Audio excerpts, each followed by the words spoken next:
Hey everybody, this is Rydo and we're back to another live stream of Yu-Gi-Oh! Master Duel and video game news. Today is Monday, March 25th. Let's see. We have a survey here. Increasingly I'm going to, I think, screw up times that these streams come out. I don't think we'll be doing this survey since it doesn't seem to be offering any gems, so why waste our time? And yeah. Pretty much starting next week, it may be just utter chaos. I may not be able to stream much, if at all, in the next few weeks. I'm gonna try, but it definitely won't be high priority. On top of which, I'm also working on my Steam Deck, and the one thing that was very predictable with setting up this new Steam Deck is that I would stay up all throughout the night working on it and get distracted by it, and so my sleep schedule has been messed up a little bit, and I need to be very cautious to not allow that to happen. So as far as actually playing games and making footage, I really haven't done anything, but there is some light at the end of the tunnel. For instance, Mickey's Epic Castle, or Mickey's Magic Castle 2. There was this Mickey Mouse game that is not part of the Epic Mickey series. It's just a more traditional thing. We can't duel anymore. I missed the 200 here. Did I miss anything else? I could have gotten 5 cards. Whatever. We have now like 5 days to get up to platinum, which is just get 2 more wins, and then unlikely that I would get past platinum. But yeah, there was this Mickey Mouse game. When I tried to run it on my computer, it just would not run. I have an NVIDIA graphics card in my computer. I have an AMD CPU. Something there did not work. Between all of that and other things, I'm sure. And it may just straight up be the Windows itself. It may just straight up be the way I have randomly installed Windows. There is weirdness, certainly, and that's one thing that the Linux version of the Steam Deck is going out of its way to be really, really locked down.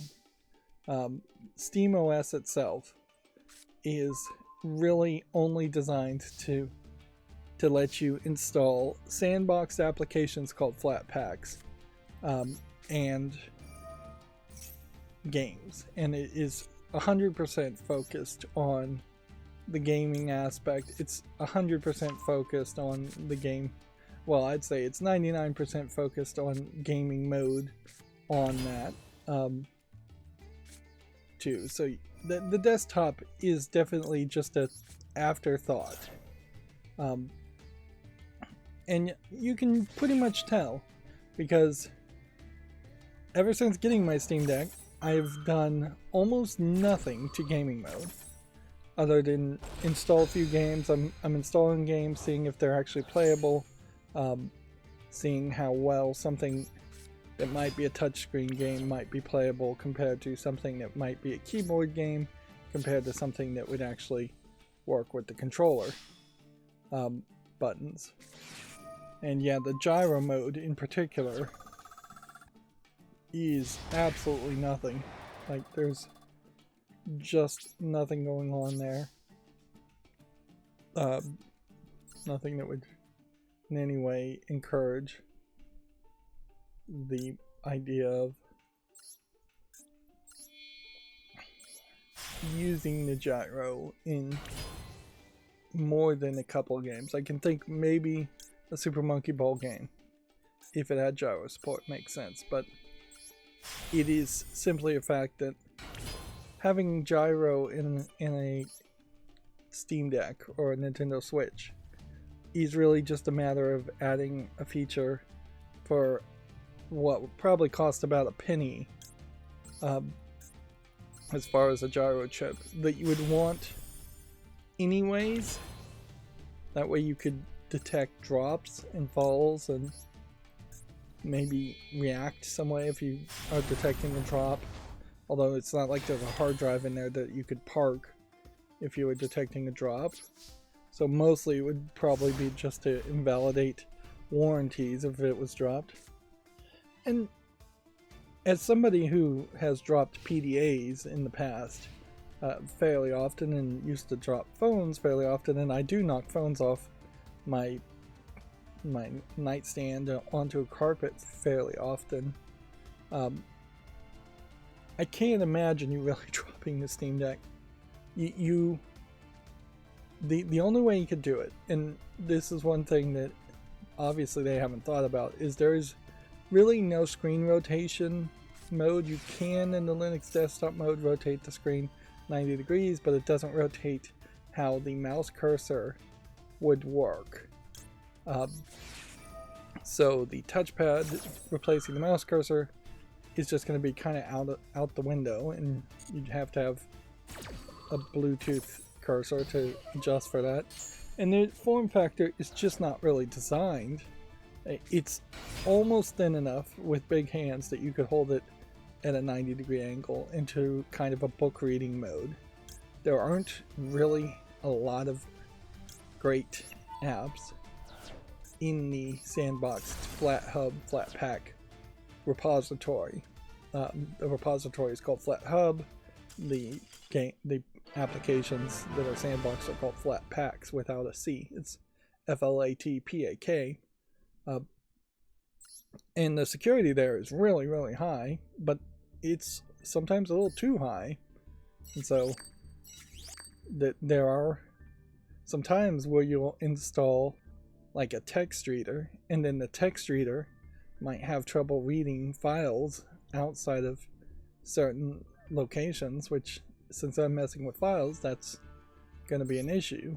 For your average person, if all your files are in the My Documents folder of your home directory, you probably could still read all of those files. So, depends on how technical you would need it.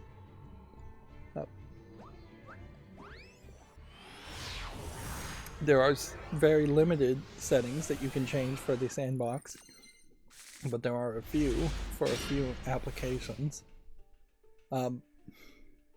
Noticeably, the number one thing that has just not been touched upon on the Steam Deck, and I'm thinking I may just make a few videos on the Steam Deck and getting it to be more manageable and make a small series that way, as an experiment of just what would it be like to record videos in that resolution, or stream the Steam Deck as a virtual camera to my computer and record on the computer, which is what I'm thinking I might do with that Mickey Mouse game, which I mentioned and then stopped talking about, because the Mickey Mouse game does run seemingly perfectly fine.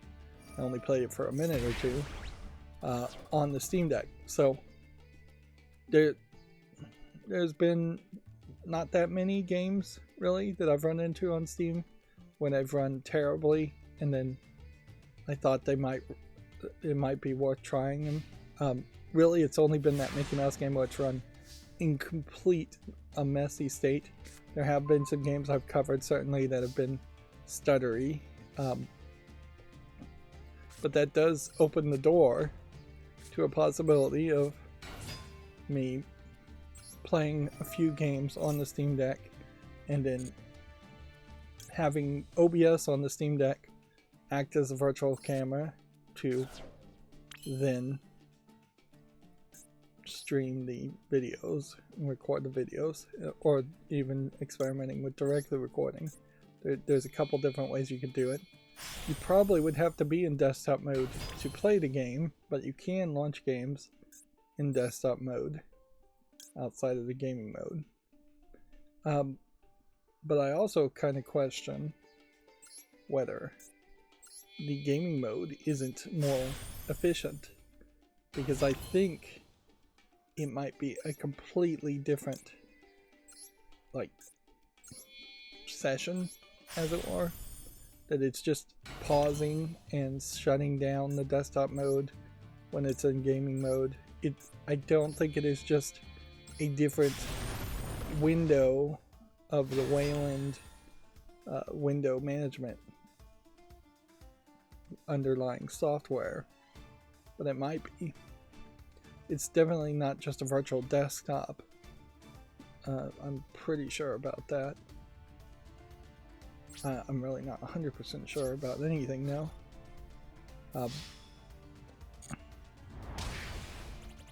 But yeah, the fact that I'm all over the place here today, I know. The fact that they're so focused on gaming on the Steam Deck is highlighted in the fact that there's no way to print. There literally is no way to print or add a printer in the desktop version, which is an interesting question certainly to ask. Are kids today just not really required to print anything out, or do they just not print anything out? Are they 100% at this point just emailing or probably uploading to some kind of website projects? I have a hard time really believing that's the case. I think even little kids would want to print out like coloring pages and things like that. There's a lot of old people certainly that still want to read things on paper and print things out, but yeah, let's assume the Steam Deck really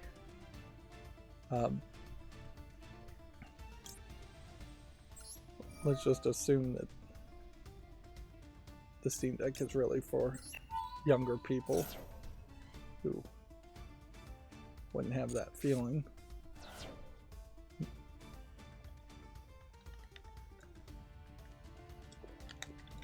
But yeah, traditionally in Linux, you would have what is called cups.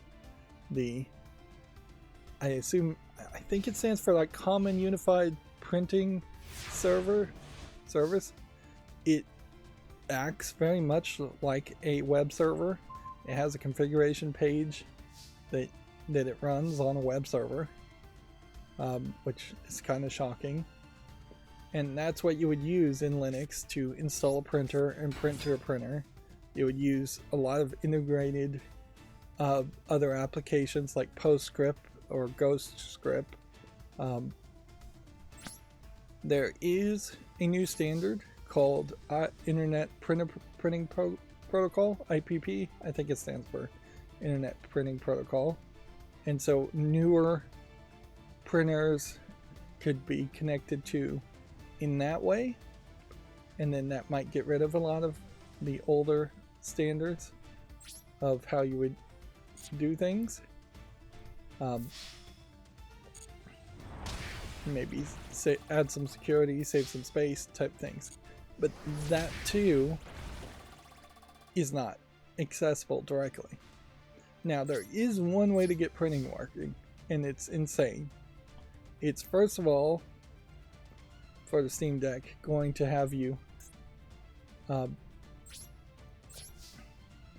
install either Google Chrome or Chromium without the Google services.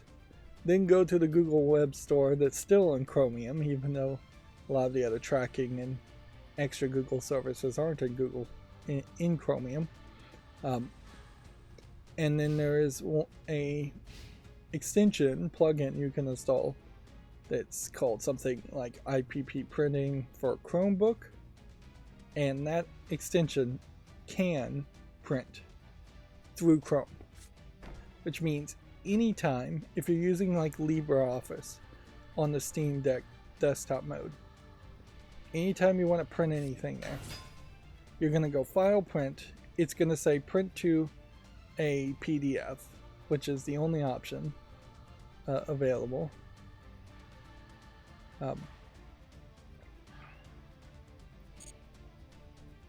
And then you're going to print the file to a PDF. Then you're going to have to associate the PDF or open the PDF with Chromium. And then you're going to have to go file print a second time from Chromium. just a extremely long-winded way of printing for no good reason. Yeah. One of the things about the desktop mode of Steam Deck is that it is based on this KDE, K desktop environment, I assume is what that, I don't know what the K stands for. Plasma is the desktop sub-label, and it is very much built around being super simple and keeping it simple and not having too many options. And certainly in this case, it is a little too simple. Like, it is a delicate tightwire act, and it's kind of nice that there aren't a million different windows and a million different settings that you can get through using graphical user interfaces, but there's still a few things that are really wrong there. Some basic things, like when you click on the battery, it pulls up the display settings, but when you click on the Wi-Fi connections, it doesn't show Bluetooth settings, whereas it would kind of make sense to have Bluetooth in both the Wi-Fi connection and the battery settings, so you have some separate things, which by its default setup really highlights just how much space is wasted in the system tray at the beginning. You really need to just eliminate and hide almost every single system tray items. There's definitely configuration things here that just make a lot more sense for a small screen that aren't being done. KDE doesn't really have a lot of touchscreen support for the Steam Deck because the Steam Deck itself isn't really thinking in that way, and the Steam Deck does not offer a touchpad support at all, so there's some weirdness in that. You would think that the mouse cursor would be treated like a touchpad in the Linux, but it's not. It's treated as if it is a direct mouse being directly plugged in.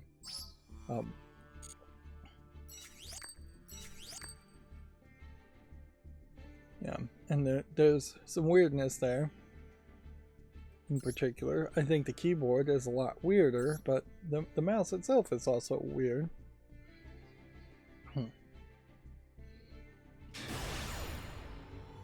I'm working on getting Emulation Station Desktop Edition working, but at the moment the controller input on the Steam Deck is slow. There's just a very significant amount of delay happening there, which, yeah, there's not particularly a great system here to know whether the controller input should be in a desktop mode or to even switch the controller input from a desktop mode to a controller input mode. There's a lot of stuff happening in the background, but yeah, the theme of the desktop mode, the size of the fonts on the desktop mode, the fact that the start menu doesn't auto hide or go away on the desktop mode, the fact that the desktop mode is, I mean, the Steam Deck is really a powerhouse on performance. That's one thing I will say, is that, like, I have not run into anything that seems super slow, except for maybe loading applications seems a little slow on the Steam Deck in desktop mode, but that's kind of it. So there might be some somewhat lackluster read speeds on even the 512 gigabyte storage space. We should talk about this storage space too. If I was to load it up with movies and music, it's really not that much space. Like, but there are some decisions that would need to be made, and movies and music almost certainly make a lot more sense to be on micro SD cards, which right now there is a slick deals for 1 terabyte and 1.5 terabyte SanDisk micro SDs at a pretty decent price at Amazon or westerndigital.com. But I also saw some comments saying to not buy the 1.5 terabyte sizes, that the failure rate seems to be pretty high on those, which makes a lot of sense. Whatever the highest capacity is going to be at least by some small percentage point more likely to break, because the yield on that highest capacity has to almost be 100%. They are probably putting 1.75 terabytes worth of circuitry in a 1.5 terabyte chip, and then losing on average 250 gigabytes of space just by failures because the circuitry is so small. That would be a rough guess. Whereas if it really fails, a 1.5 terabyte will be recertified as a 1 terabyte, and if it really fails, then it would be certified as a 512 gigabyte. So there is a filtering that happens there, where they're probably building mostly 1.5 terabyte chiplets and then testing them and then breaking up the ones that have failed as smaller sizes. So there's more testing happening and less of a likelihood of a double failure on a lower capacity.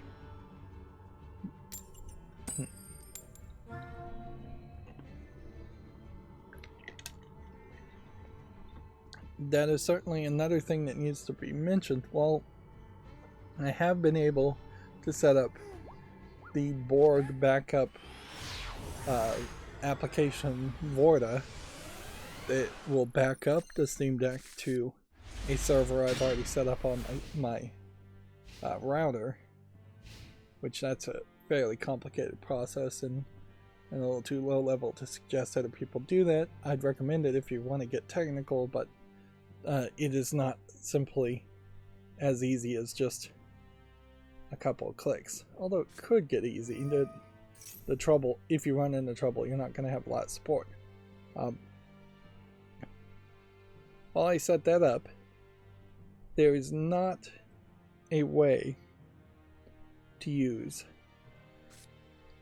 any other graphical user interface that I can find to easily move files around. Borg backup moves files around in a very unique proprietary way, so it is not just like a Windows copy and paste on a network drive and paste it. Now you can just do that on the Steam Deck desktop edition, but there's no application that's going to try and sync the files or make sure it copied everything. So when you're talking hundreds of gigabytes of video, copying that over via Samba, via the Windows file sharing, it's probably going to fail a couple of times. You're probably going to just have to hope it worked. Now, in fairness, unless this was a frequent activity, you're probably better off just unplugging the micro SD card, moving files over that way, or even possibly plugging in the Steam Deck directly into your computer. I haven't tested to see if that is an actual possibility. I imagine you could plug in a cell phone to it, and move files over that way, almost certainly.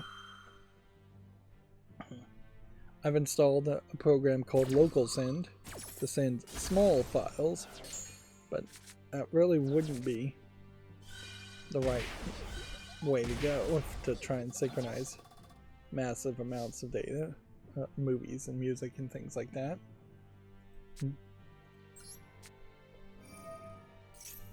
So yeah, the fact that there isn't a easy way to move things over via Samba is weird, and there isn't really a way to make a network drive because it's so locked down. You can do secure FTP or FTP, but I was not having any luck with that as far as free file sync, which is basically the one app that is user friendly enough that I would actually want to use it.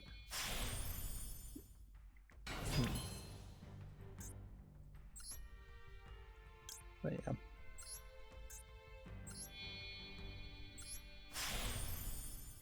I think you probably want a minimum amount of music and movies even on the Steam Deck, but there are definitely cases where it might make some sense where you could potentially have your movies and music on the Steam Deck running a Jellyfin server or possibly even a Plex server, and then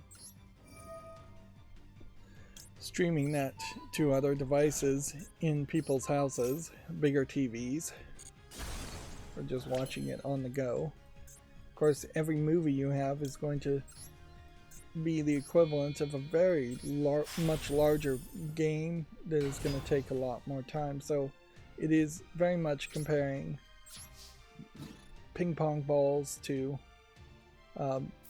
bowling balls, in the sense that the movie is bowling ball, whereas a video game is going to be a ping pong ball for the amount of time up to entertainment ratio. Music's probably not that big of a deal. You could have a decent collection of music and it wouldn't take up that much space. Photos, not really an issue, but photos on the Steam Deck in particular are completely useless, in my opinion. There is weirdly no way to change the background based off of like a Google Photos. I don't suppose that's that weird that you can't have a wallpaper changer that is based off of a Google Photos collection or any other online collections, but that would be nice. There might be an application out there. I need to research that more before I actually say that out loud.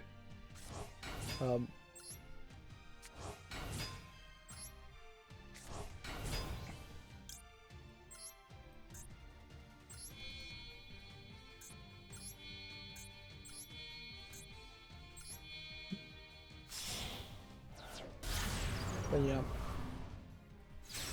having it be like a smart wallpaper or a smart photo frame would be nice.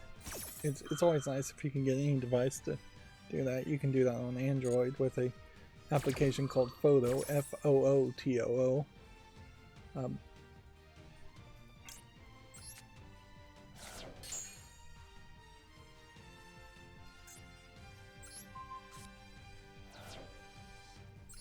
But yeah,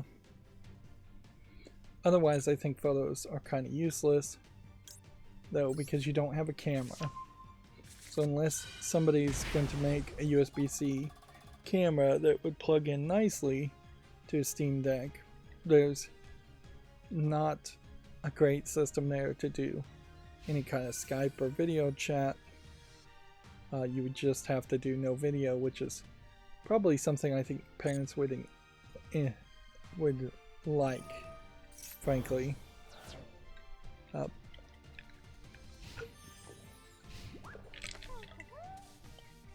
There are audio recording apps, but they don't feel like a mixing board. Although, in fairness, what would you really be mixing without plugging in a bunch of microphones? And I guess at a certain point, you probably should just use Audacity with a special skin. So there probably is room for a special skin around Audacity.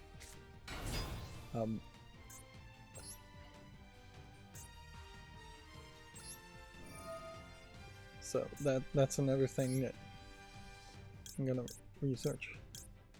There is these things called K-window scripts, K-win scripts. They're actually K-win scripts. And there needs to be a custom one from Steam themselves installed for the keyboard. You consistently have this issue where you will bring up the keyboard on what they call a utility window or a main window, and it moves the keyboard directly on top of where you're supposed to be typing in things. When in Android, they've already fixed these things. In iOS, they've already fixed these ideas where things move up and the windows move out of the way. There's just not a script designed to move the windows in the right place at all. The keyboard just pops up, and if it pops up and it's over where you're typing, too bad.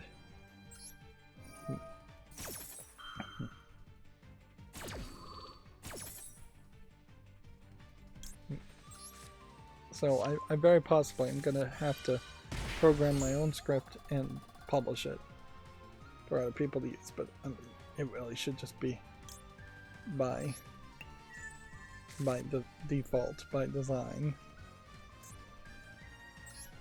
that way.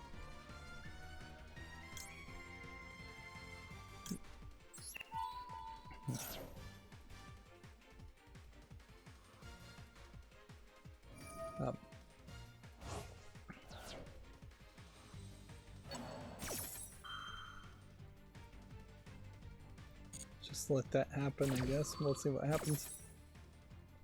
But yeah, without having a camera, I think photos are useless.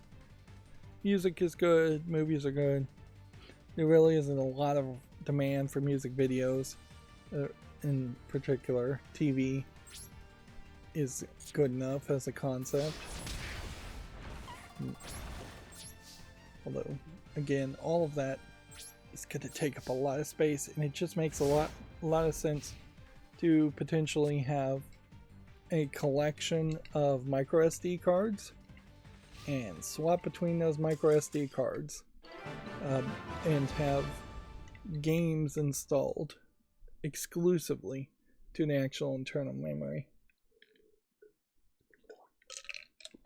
because the games are the things that will take longer to process.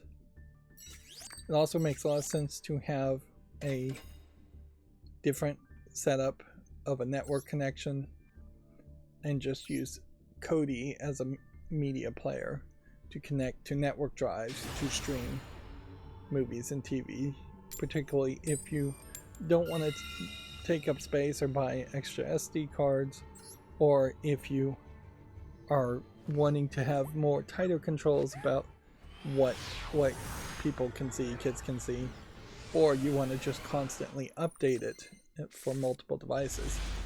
Like, Steam Decks are expensive, certainly, but if you're rich enough to give all of your kids, if you have 2, 3 kids, 4 kids, 5 kids, and they all have Steam Decks, it makes a lot of sense to have movies all on one server.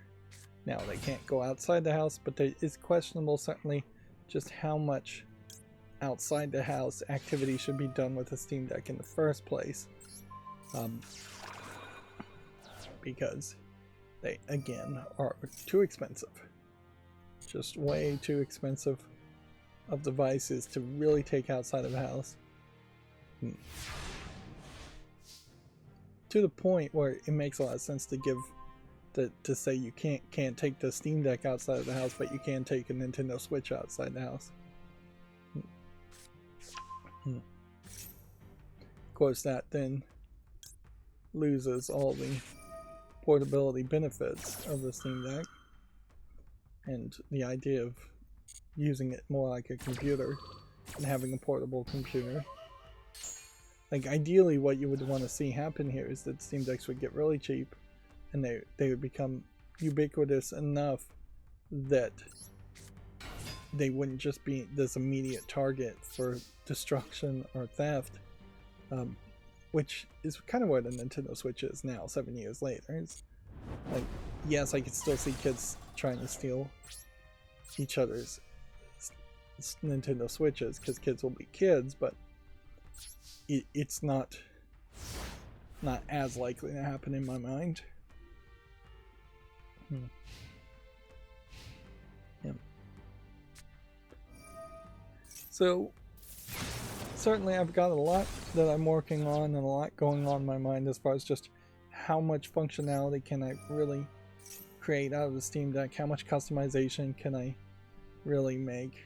I'm trying to be somewhat lazy slash efficient on some of the things that need to be tweaked or that I'd like to be tweaked.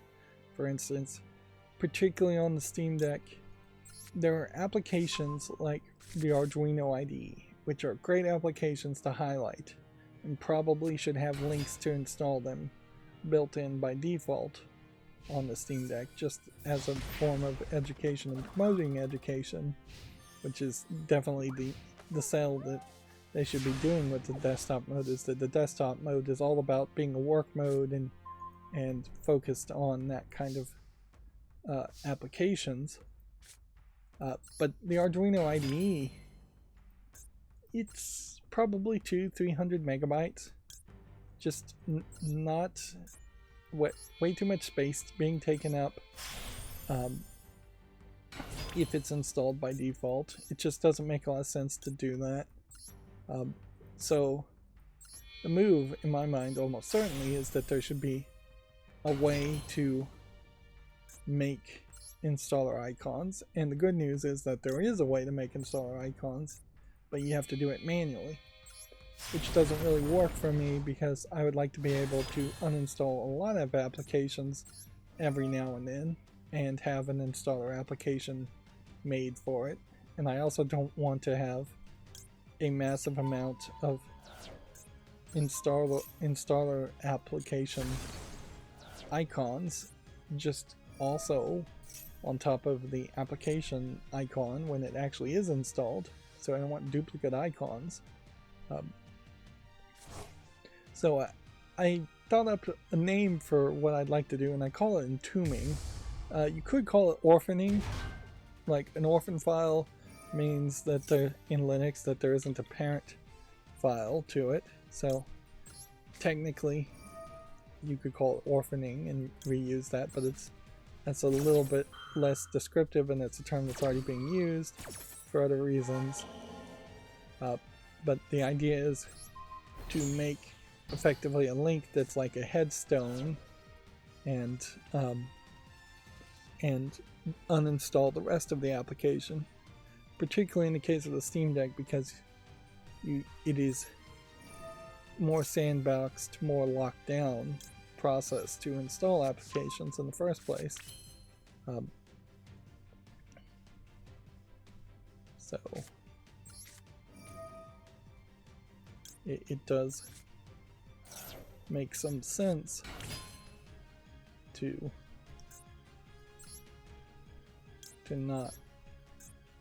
be able just to right click an application and uninstall the application, but also create an installer icon.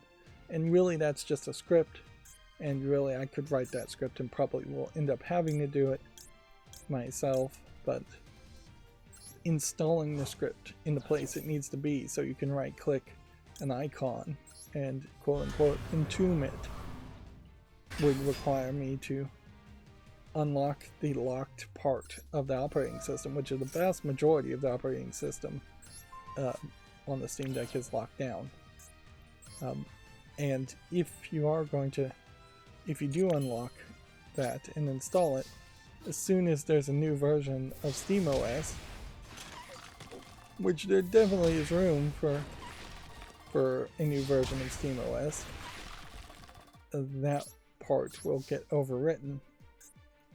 So I'd have to effectively make a installer script to reinstall it. and effectively using the backup software Vorta, or just copying and paste all the tweaks and settings I'm doing right now are going to make a much better starting point for a Steam Deck. So I'm imagining if my nieces and nephews could ever afford a Steam Deck, which is a big if, I could just copy over what is the home directory, and that would hopefully make a clean change to have all the settings the way I already have tweaked them, which I've already kind of done that once because I was in the middle of the process of trying to do something and I messed it up somewhat badly and tried to do a restore with the backup I had made earlier, which is a smart move on my part to make the backup software the first thing I actively worked on. And definitely that is the first move you should do in making any kind of operating system build, is set up a backup software first and foremost and make a early first backup.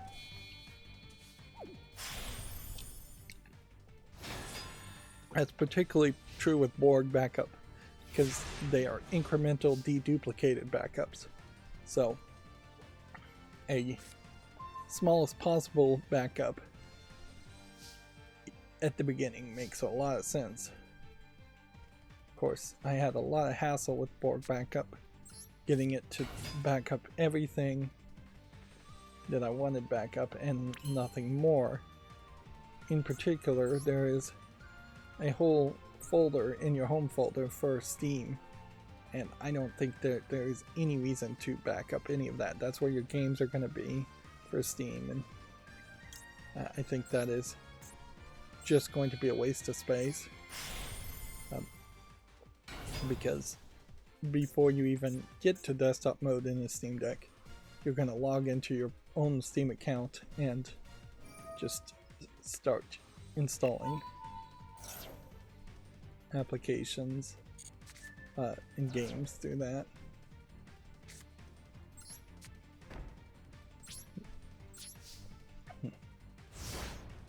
So yeah, you can save significant amounts of space by not backing up Steam.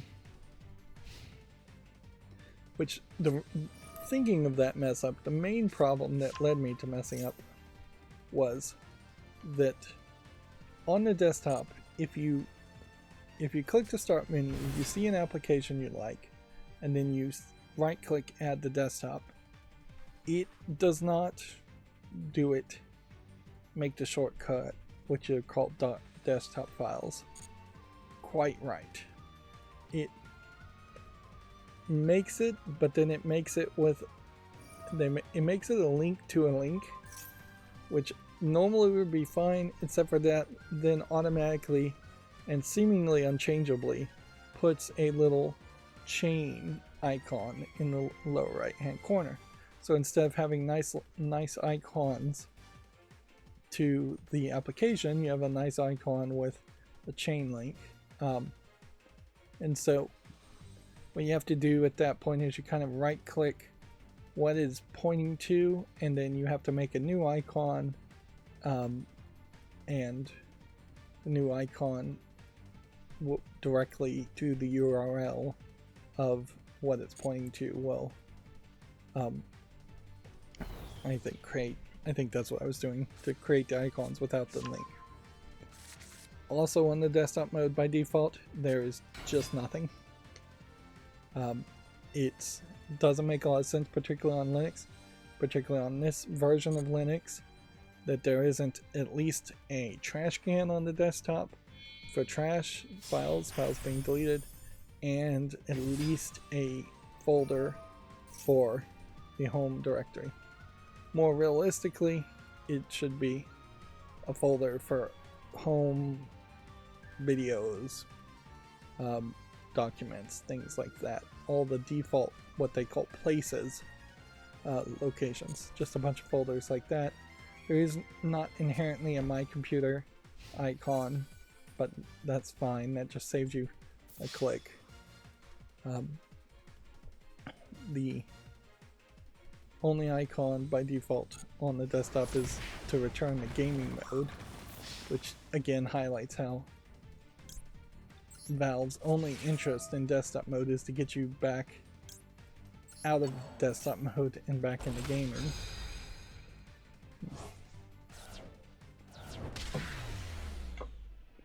There is a single application I guess I want to talk about, and then I'll stop talking about the Steam Deck at this point. I imagine people who don't have a Steam Deck are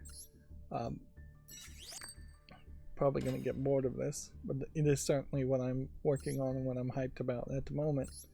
And that application is called Speech Note, which almost is a perfect application.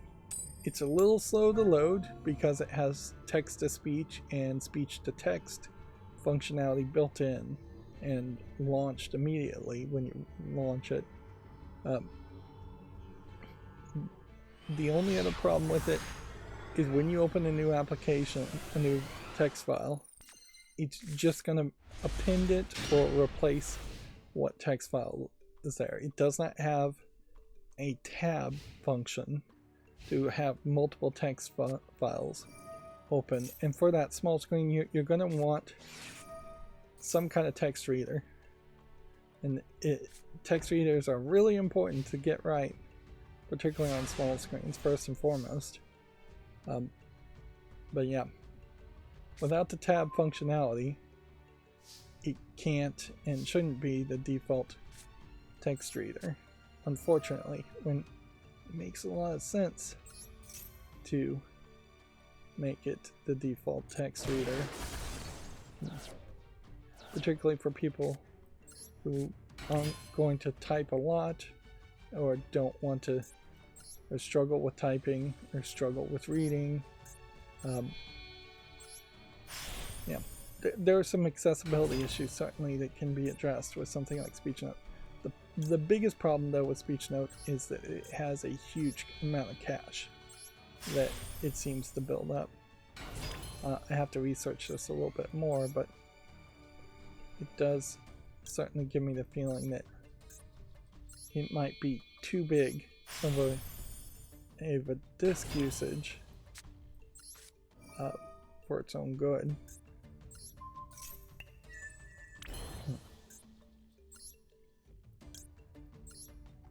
And there is another application that I think should be installed by default called Safe Eyes. Now, Safe Eyes just pops up some reminders to take a break.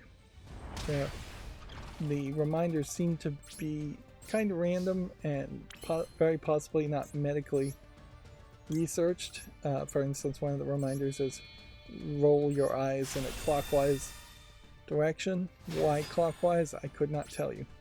Seems like there is not an option to roll your eyes in a counterclockwise direction.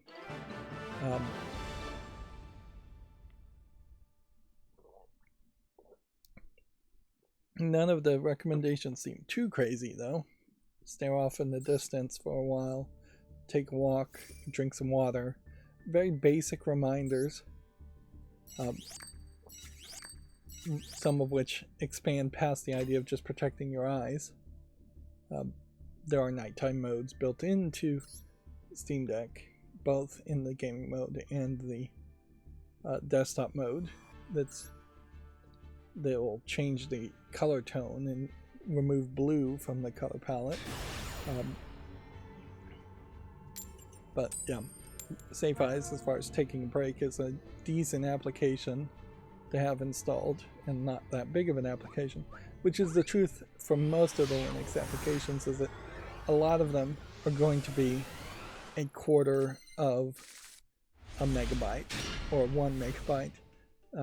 Only the biggest of the big are going to be in 200-300 megabyte sizes, and those are the ones to really target. There's one application on FlatHub that is a collection of desktop games, way more desktop games than they really should be, and it's still incredibly small, so it's like, it feels like 36 desktop games get installed at once. And so if you don't like one desktop game, you basically just have to delete the shortcut for it, because if you uninstall, you can't uninstall that one game. It'd make a lot more sense to perhaps make it modular.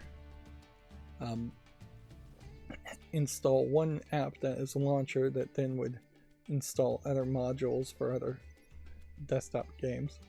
You can get a very nice collection of desktop games, things like Minesweeper and Solitaire and Tic-Tac-Toe, for free on the Steam desktop mode.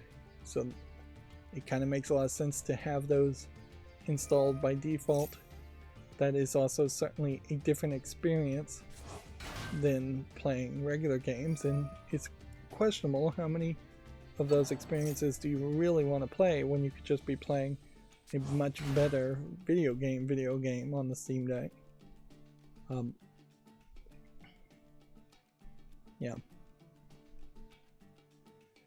The desktop mode games in particular, I guess, would make sense if you are docked. And I could see parents doing this where it's like between school hours, the Steam Deck must be docked, which I found a dock that has a hub that would go in the back of it.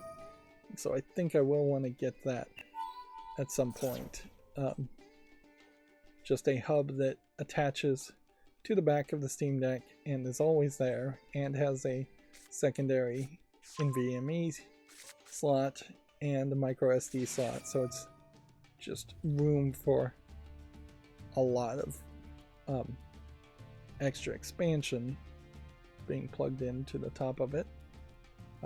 Also, I would say you're probably wise to get a hub that would be permanently plugged in anyways, to put any stress of plugging the USB-C cord onto the hub and breaking the hub first, versus breaking the USB-C connector on the Steam Deck, which is not a high possibility of that, but I could see it happening.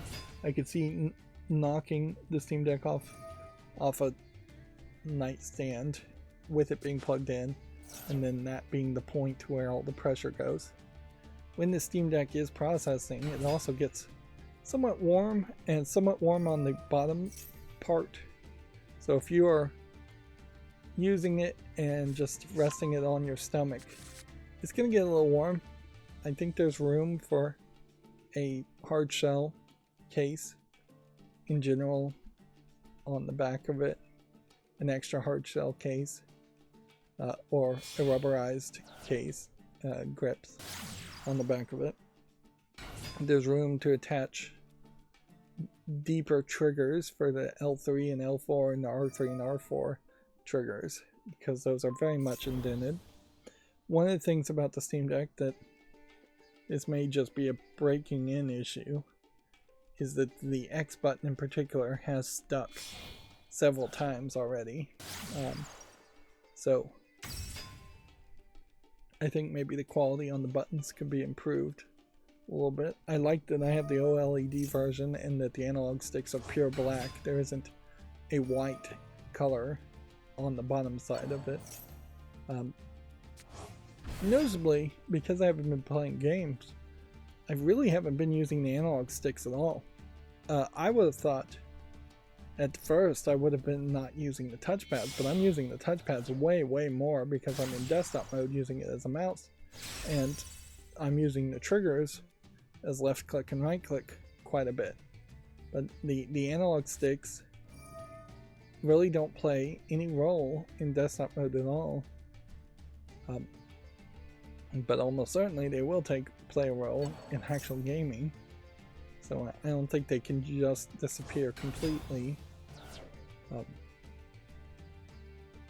But there is still very much a question about making a Steam Deck Lite where there are just no buttons at all, or just touchpads. But I don't know if that really would save enough money to justify removing all the extra components there. If you could get it $100 cheaper, and then you just had to wirelessly connect to an Xbox or PlayStation controller to it, then at a certain point it probably should just be a docked thing, and at a certain point it should just not have a screen on it at all. Because then as soon as you take a screen off, you could probably get another $100 cheaper. So yeah, if you could get it down to a $200 device that doesn't have a screen or has a very low quality screen, probably would want to still have a screen, and didn't have touchpads, didn't have buttons, didn't have analog sticks, didn't have triggers. That would be at some point just a Steam tablet, but that might work. But I imagine they'd only go through that process if there was just a huge amount of demand for that, and I bet there just is never going to be a huge amount of demand for it.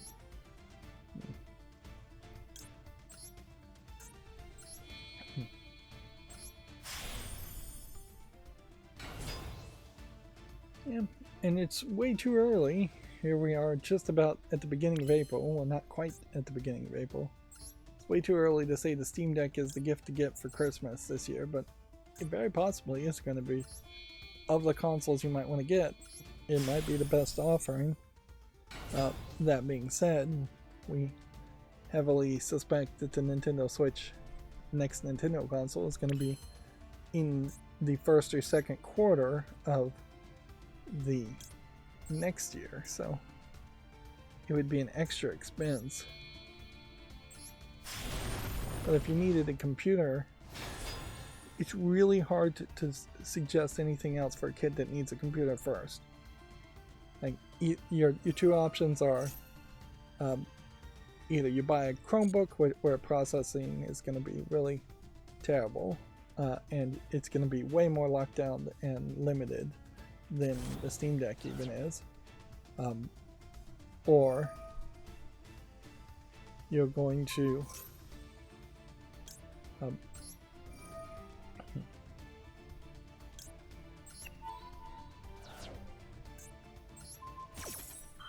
see if we can chain our actions.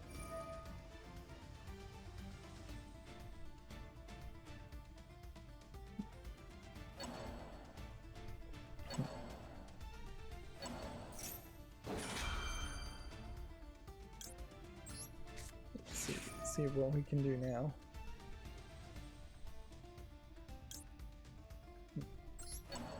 See if we can ruin his strategy.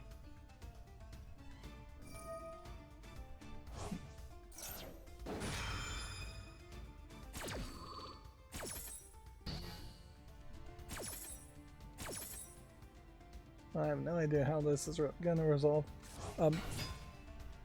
Yeah, you're either on the low end gonna buy a Chromebook or an old used computer or laptop, which is gonna be very limited. Or you buy a Steam Deck, which is gonna be somewhere between $300 and $600, maybe even $700 if you buy them the top of the line Steam Deck, and then you have a portable computer that has newer, nicer technology in it and support for much more gaming, or you're going to build a computer. And at this point nowadays, building a computer for $600, $700 is not really that realistic. You can get the beginnings of a computer there, but when you're talking a decent video card is going to be $300 and a decent CPU is going to be $200, and the rest of it is going to definitely be more than $100, yeah, you just don't get the same offer. That being said, if you spend a lot more, you'll get a much better gaming computer for, say, $1,000 to $1,200. It'll be much more powerful, and overall, plus it also makes a lot of sense to have at least one good gaming family computer in the house before having a Steam Deck, because the remote play option is going to help you play games that can't be played directly on the Linux Steam Deck operating system. So you probably want to have at least one good computer, family gaming computer, or dad's gaming computer first, I would say.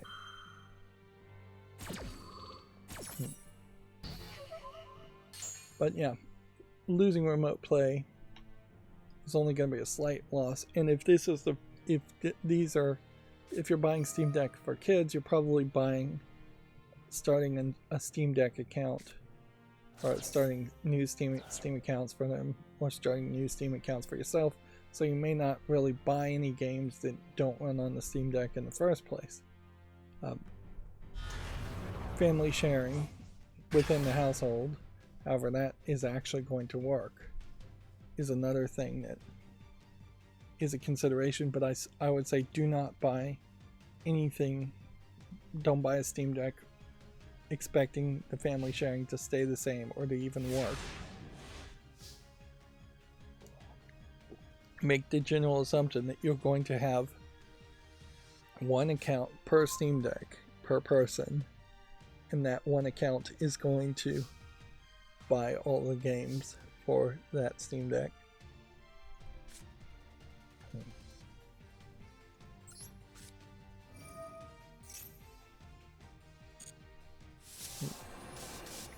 Which that still wouldn't be that much of an expense.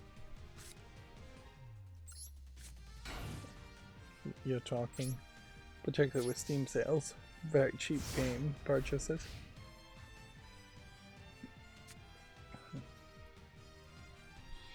There is also a level of emulation there that could take up a massive amount of space, but I won't comment on that. But yeah, if you are just actively downloading the brand new Nintendo Switch games and trying to have a complete collection around that is going to flood your Steam Deck with a lot of large space files, large space games. Whereas if you were to have the complete collection of the NES games, you can put that on a micro SD card and it not even be an issue.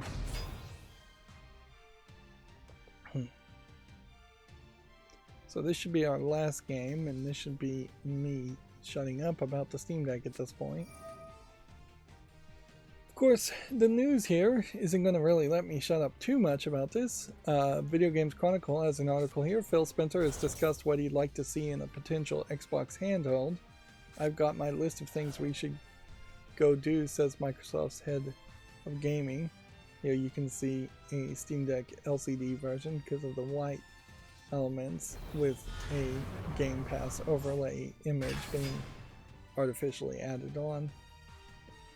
You know, of all the laws that they've passed for fake news type stuff, there should probably be a rule that says you have to put some kind of watermark, noticeable watermarks legally, on doctored images.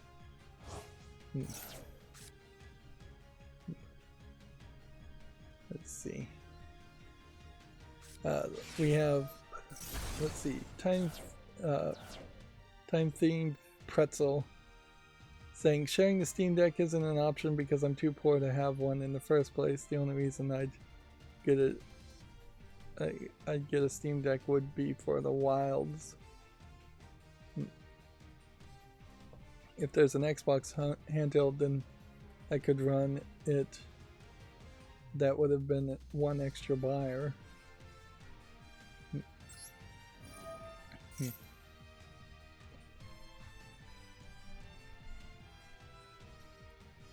Yeah, the price of a Steam Deck, certainly to respond to the first statement there, is high. And getting a refurbished one is somewhat more difficult. You basically have to get a refurb from GameStop at this point. Steam Valve Direct does not seem like they are holding on to any of the refurbs. And getting the cheapest refurbished one is still somewhere around $250. which is still a little bit more than getting a refurbed Nintendo Switch.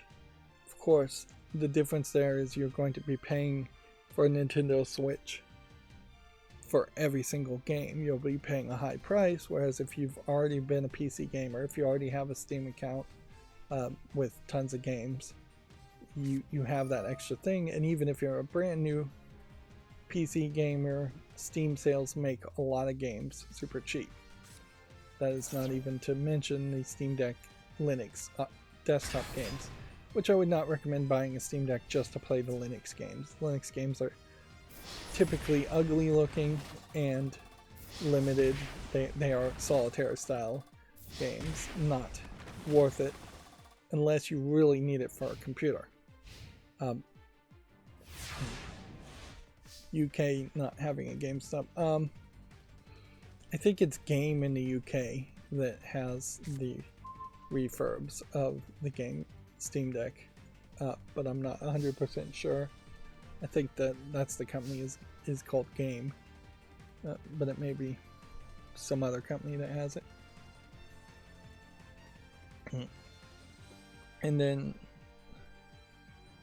the Monster Hunter Wilds is what Pretzel was mentioning before. He clarified.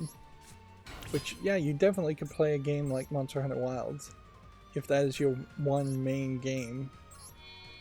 And then you are just at that point doing what we see so many gamers do, which is they have 2, maybe 3 main games per year. A lot of people who just play Call of Duty and Modern Warfare, or Call of Duty and NFL 2K games. And then they are buying new consoles and then only buying 3 games. Now the Game Pass option is definitely what Microsoft would be banking on, but I think inherently if Microsoft was going to make their own portable devices and hardware, they would fail miserably, because they've done that in the past. They had the Surface, and that was like a nice device, but still it was way too expensive and it just wasn't available.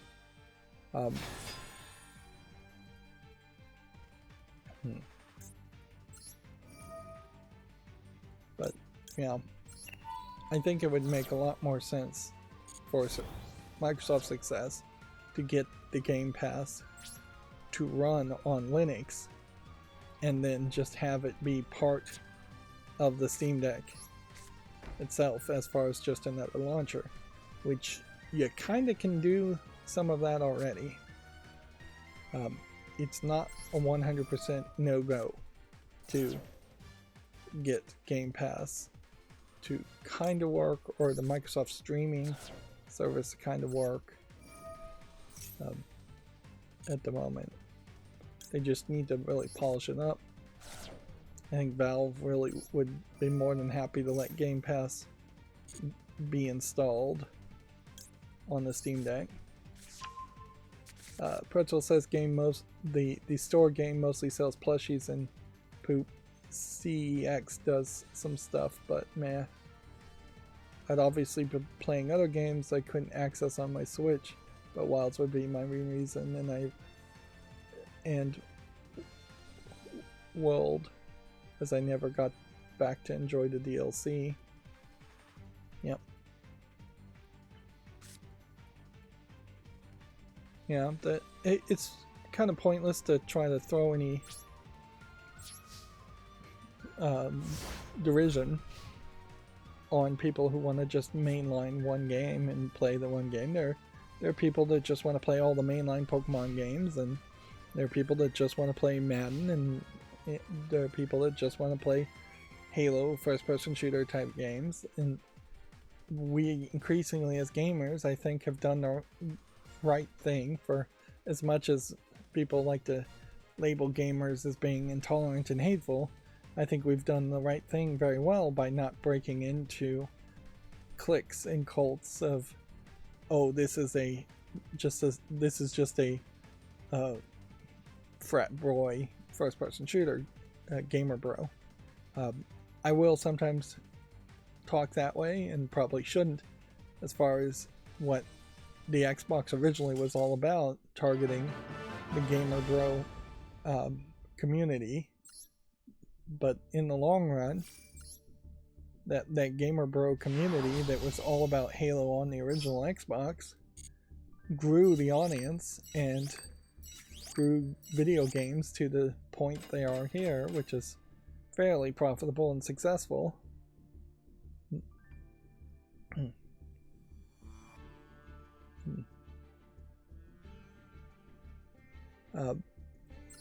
And it's probably been a little slow to get a lot of those gamer bros to play other games, but I wouldn't say they're not gamers.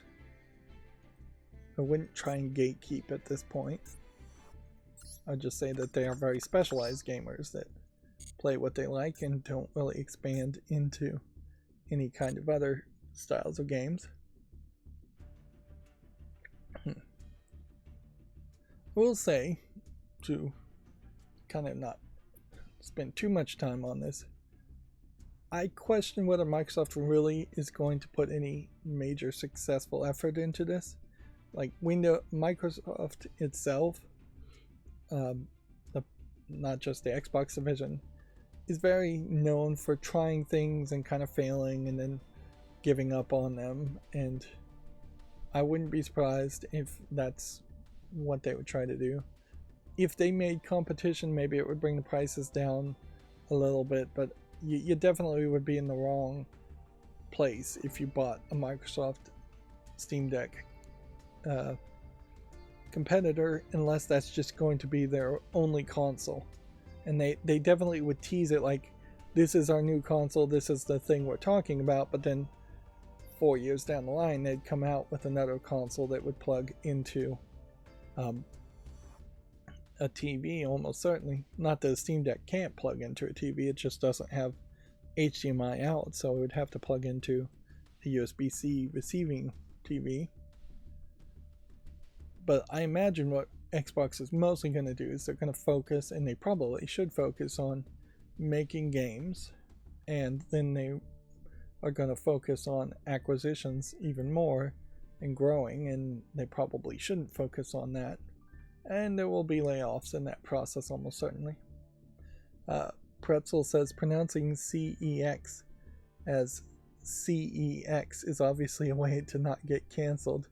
Their slogan is literally the closest thing you'll get, and they sell secondhand video games and repairs. It's funny.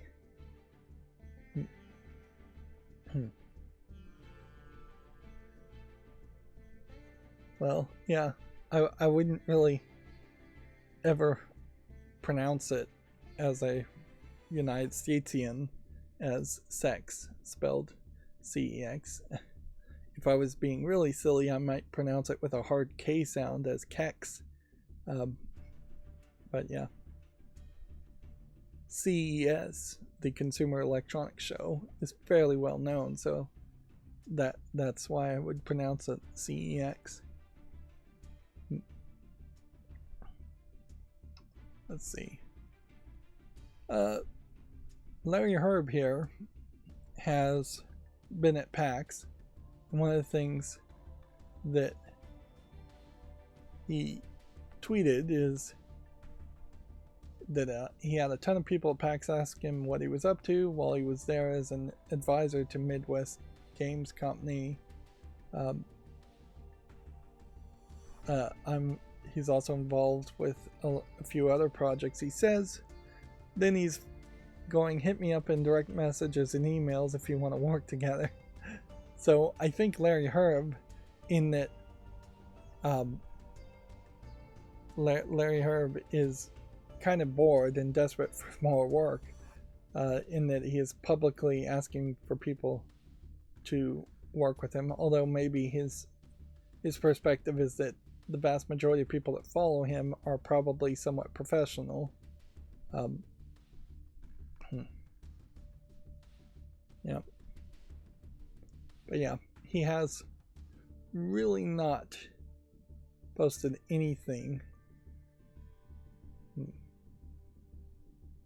that is video game related, and he definitely seems like he's just out of the video game business at this point. Here he's trying to figure out how to turn off an Elgato for a stream, using a Stream Deck, which is a streaming software, not to be confused with a Steam Deck.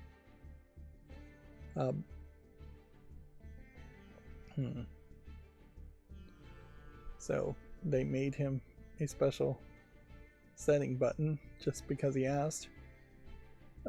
Pretzes was talking about how the CEX advertisements go. Come down today and get some sex. Which definitely would not fly in parts of the United States, which are notoriously anti-sex. And that does sell in the UK, I guess, at the moment. But I also wouldn't be surprised if there's a level of that stopping to being that becoming unacceptable in the next few decades. Maybe not. It may go the other way. I think in general that in the UK there's a lot of people who are angry about a lot of things, but they tend to be more stiff upper lip about it, and they tend not to be public about their anger. It's just kind of a seething underground later anger where they will secretly sabotage people more than the United States. When people are angry, they get up and riot effectively. But yeah, I could see the UK's demographic shifting, change it quite a bit. Yep.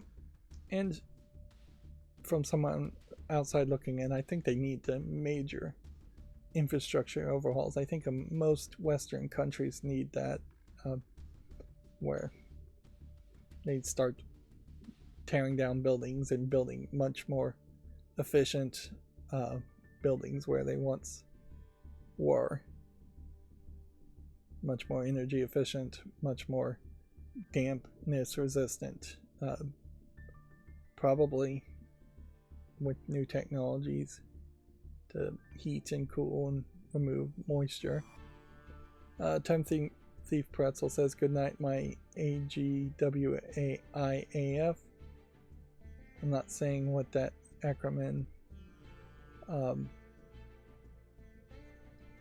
stands for. I'm going to assume it stands for Awesome Guy with I, which I am a fan of. That's what I assume that stands for. Anyways, video game news.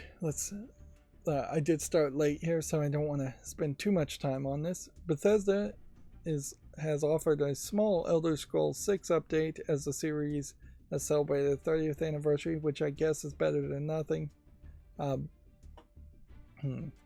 But it does certainly highlight how the Elder Scrolls series has been fairly poorly treated, and how anniversaries with round numbers should probably be treated a little bit better. I don't suspect that there's anything that's like significantly on sale, and selling Skyrim one more time just doesn't make a lot of sense. This is one great example where remakes and remasters have been a major improvement to the gaming community, is that had Elder Scrolls 1, 2, 3, or 4 even, had any of those games been remade and remastered in the time between Skyrim being released and now, there would be some major appreciation there, particularly since people weren't super hot on the most recent Fallout 4, and they definitely weren't hot on Starfield. So it does just feel like they've spent at least 8 years making games that people don't really appreciate, and the expectation is higher than ever for an Elder Scrolls 6. The subheadline here says, playing early builds has filled us with the same joy, excitement, and promise of adventure, which I imagine that would be something you would say no matter what. Um, but yeah, if you look at the reception of Starfield and what is in Starfield, then that's not setting a good foundation of expectations for me as far as what would be in Elder Scrolls 6. Particularly since a lot of the sword and shield mechanics and archery mechanics, all of those things aren't going to really translate from Starfield because Starfield didn't have any of those. The best you can hope here is that they learn their lessons from Starfield, and every single complaint around Starfield has been tagged to be addressed in Elder Scrolls 6, so that there won't be any of those complaints. There probably will be other complaints. But yeah, even in this story, there's just nothing here. Yeah, there's really nothing to say. See, GameDeveloper.com says Prytania Media ends Crop Circle Games furlough saga with a studio shutdown.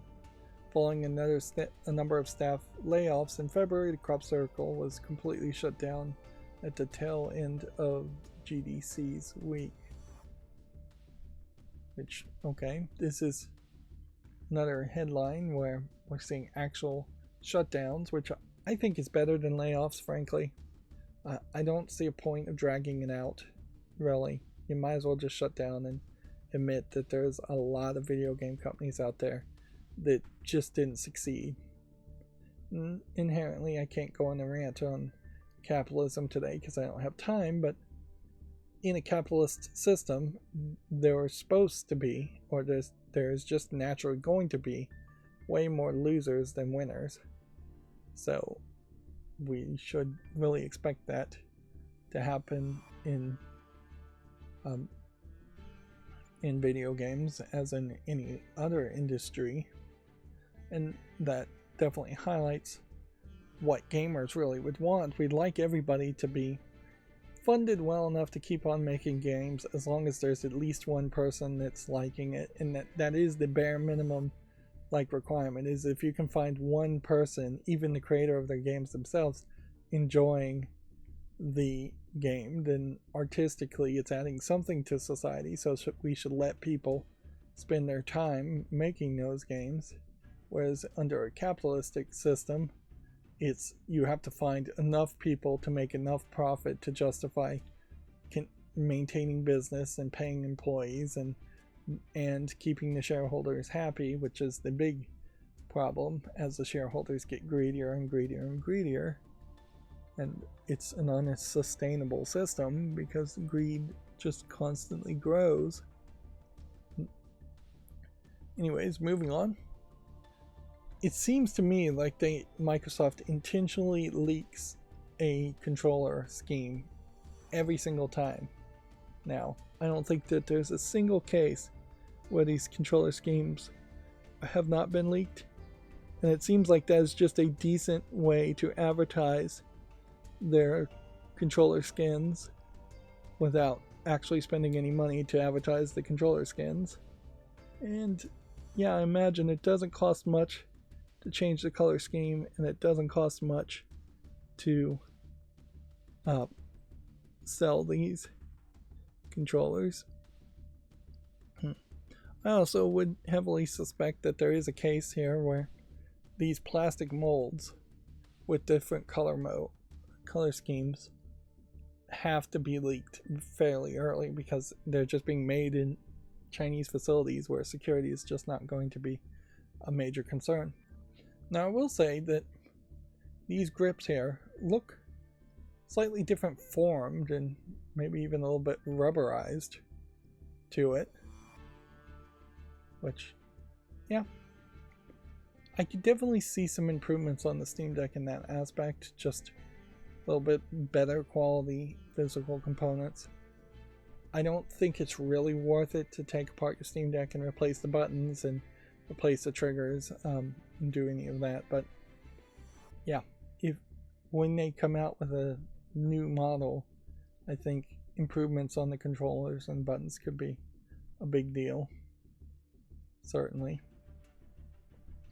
But I still can't really recommend anybody buying less than the cheapest OLED model.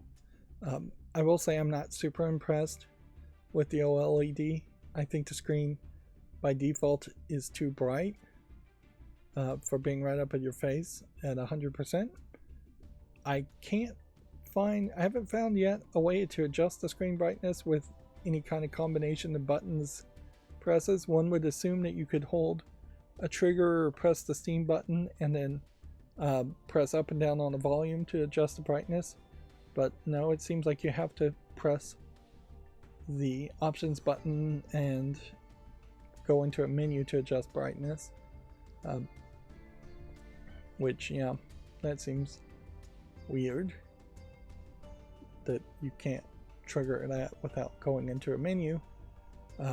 When you go into desktop mode, the brightness I don't think reports correctly, so it will say it's at 100% a lot of times when it's actually at 80%, and then you have to just establish the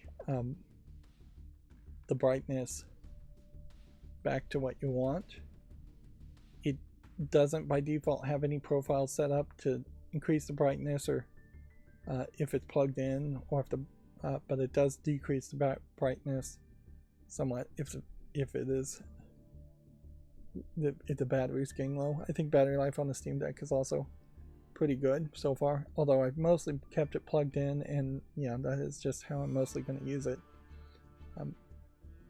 I will certainly find out, I think, in the next few weeks how much I can really do on the Steam Deck on the battery mode, and whether it is reasonable to do what I want to do. Although, yeah, that I may not actually learn too much in the next few weeks. It's all up in the air. Anyways, I'm back talking about the Steam Deck, and instead of talking about it, I should be rushing through this stream so I can get back to working on it and learning about it. Eventually, the enthusiasm will fade down into just a general admiration, one would hope. That I would be obsessed about it like months later. But it'd be kind of nice if you were. But that's going to take up way too much time if I am not making any footage at all, because I'm just messing on the Steam Deck. I still have not finished Hand of Fate 2, so as a series I should probably wrap that up and just not start another series for a while. I'm also doing a very poor job of scheduling videos and having my main computer do anything. I literally spent a day where I didn't even turn on my main computer monitors at all, and that would have been the first time that I wouldn't have turned on my main computer monitors in probably 6 or 7 years. It has very much been the habit that I turn on my TVs, which are my computer monitors, first thing when I wake up in the morning, and I didn't do that, and that's a change. It would be a better change if the Steam Deck could do everything my main computer could do, but it obviously can't. Anyways, moving on. Gamatsu says that Stellar Blade's demo launches March 29th. Save data that carries over to the full game, so that demo, I assume that was leaked, is the one that will be released at the appropriate time now, just a week or two later. This screenshot doesn't look amazing. Like every other screenshot I've seen around Stellar Blade has looked amazing, but this face feels kind of lackluster in detail, although in fairness, you're not going to see the face very often. But you know, the ear just feels a little low res, which, yeah, I don't know what's going on there, because they kind of gone out of their way to make Stellar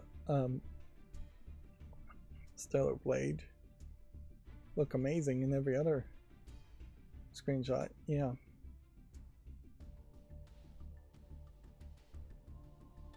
So the Stellar in Stellar Blade sounds like it really is going to mean something, and that she is some kind of robotic android character from space.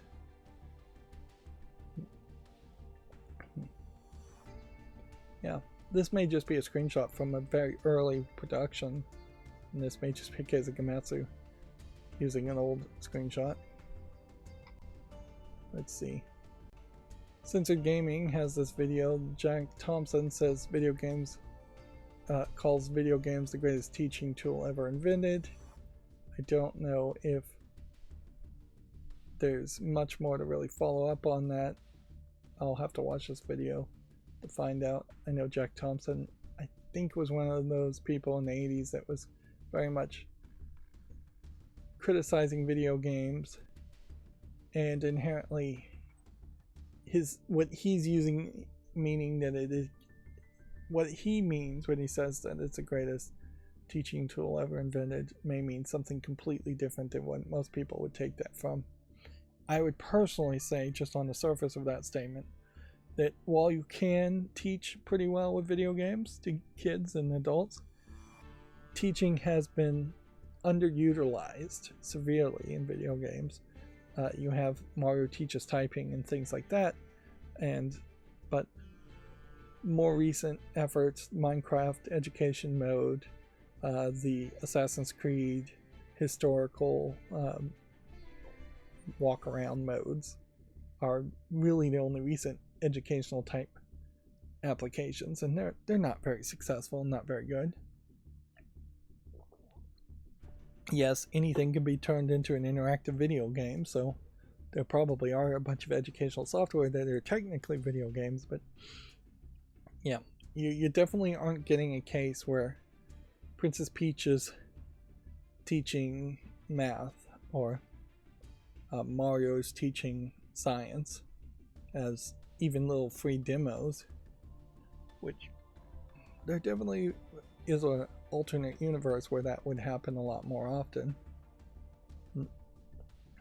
Moving on, Video Games Chronicles says the Zelda movie director says he wants it to be serious and cool, but fun and whimsical, which is to basically say nothing. This is a director talking out of both sides of his mouth, which I imagine that's not super surprising. He is the director from the Maze Runner series and the Kingdom of the Planet of the Apes series. But when it comes to Nintendo movies, I think you could easily get something completely different. And I just really don't believe at this point that directors and producers have anywhere as much control as they once did to determine whether a movie is good or bad, or any amount of consistency to determine whether a movie is good or bad. So I would say it's just going to always be a coin flip until the movie actually comes out.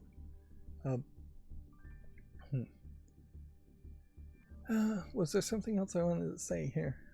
I think I thought of something, but I've probably forgotten it. Yeah.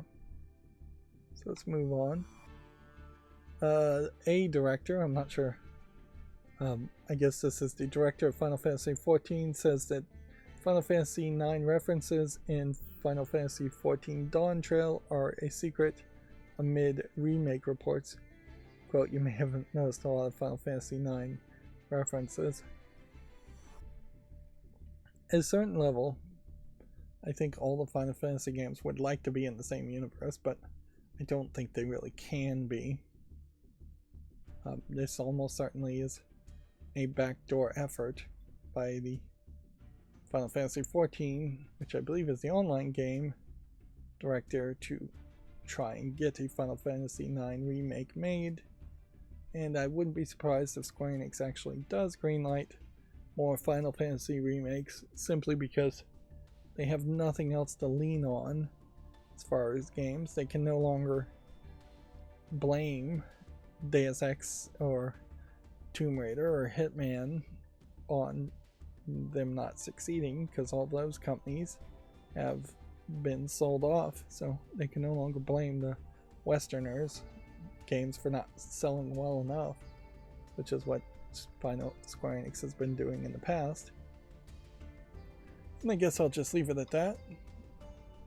Here's a interesting story, I will say, from Video Games Chronicle. PlayStation has released a Jim Ryan digital bobblehead to celebrate his career. Ryan stepped down from his role after almost 30 years at PlayStation. Now, I will applaud here that this is only a digital thing, so that does highlight that they didn't go incredibly crazy and try and actually sell physical versions of what is literally just a statue to the ego of Jim Ryan. Whether this is the rest of PlayStation really liking Jim Ryan and doing this behind his back, or more realistically Jim Ryan himself having a figurative big head being depicted as a actual big head, which, you know, that used to be an insult, but I guess now having a Funko Pop or a bobblehead, in this case a bobblehead, is considered endearing or nice. But to gamers outside looking in, this just really looks like you have a huge ego. It makes Jim Ryan look like he has a huge ego, even if he didn't do it. Also, in fairness, we know that Jim Ryan was at a party days before the company announced layoffs in the European UK offices. I think it was the UK offices of PlayStation, which I can give him a little bit of slack there, because I wouldn't be surprised if his actual reason for going there was to tell the middle management that they have to announce these layoffs and that these layoffs are going to happen, and then they had a party afterwards and a pretense as to why it was there. Normally, when you have somebody who's high up in management showing up at a remote office, it almost always means layoffs or something bad is happening in some way or another. It might be middle manager getting fired, but more often than not, it is the beginnings of, at least, if not the final step of layoffs. So I can almost excuse that. I can't excuse this at all. This is just ego.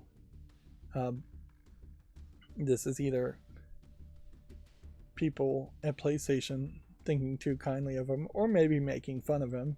Either way, it's something that should not be done outwardly. This is an internal joke at most, and in today's cancel culture times, it's an internal joke that shouldn't be done just for professional reasons, professionalism reasons. But for this to come out in front of gamers is pointless. And it really highlights how it just feels like PlayStation is wasting their time here. That they just aren't announcing new games, and that they aren't spending their efforts apparently making new games, which is what gamers want. All gamers want are new good games. It's not that much to ask. Nobody was asking for a digital bobblehead of some guy. Now, we've seen in Square Enix CEOs show up as DLC characters in video games, and in that case, it's silly, but at least it's adding game content. They didn't even bother to do that, and I would say yes, in the Japanese games where they've added somebody as a character, as a boss fight, as a secret boss, even that seems off-putting and like a waste of time. But at least it's actual gameplay when it's a secret boss. Moving on, guess the TubeBuddy had this video of these 7 websites will help small channels get lots of subs. Almost certainly this is the 7 websites you'd think of, which is basically just going to like Twitter, Facebook, Instagram, things like that.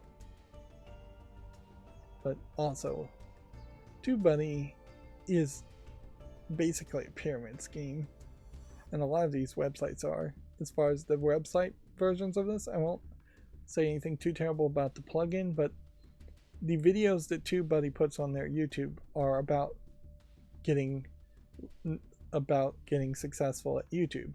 So inherently, they are getting views based on a lot of hopeful content creators, and so that is something that gives them an artificial increase in views more than they normally would have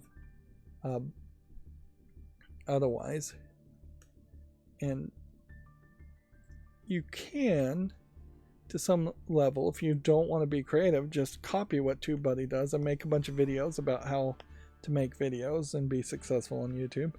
But there's already a lot of competition on YouTube about that. It becomes very much the snake eating its own tail as a situation, and as soon as there's not that many people interested in being successful on YouTube, then TubeBuddy's channel itself would stop being successful. Moving on back to video games, Spyro and the Crash studio Toys for Bob has reportedly agreed to partner with Microsoft for its next game. The developer announced last month it was leaving Activision and going independent, which definitely makes it feel like it is just some kind of internal wrangling here, because that all this means is that Toys for Bob went quote-unquote independent while still being owned by Microsoft, or Microsoft somehow let them go independent, apparently on this agreement that they would partner with Microsoft for the next game. Yeah, on paper they may be independent, but in reality they may be incredibly dependent on Microsoft, in that everything like Spyro and Crash may be owned by Microsoft now. And so the part that went independent may just be a few employees and nothing else.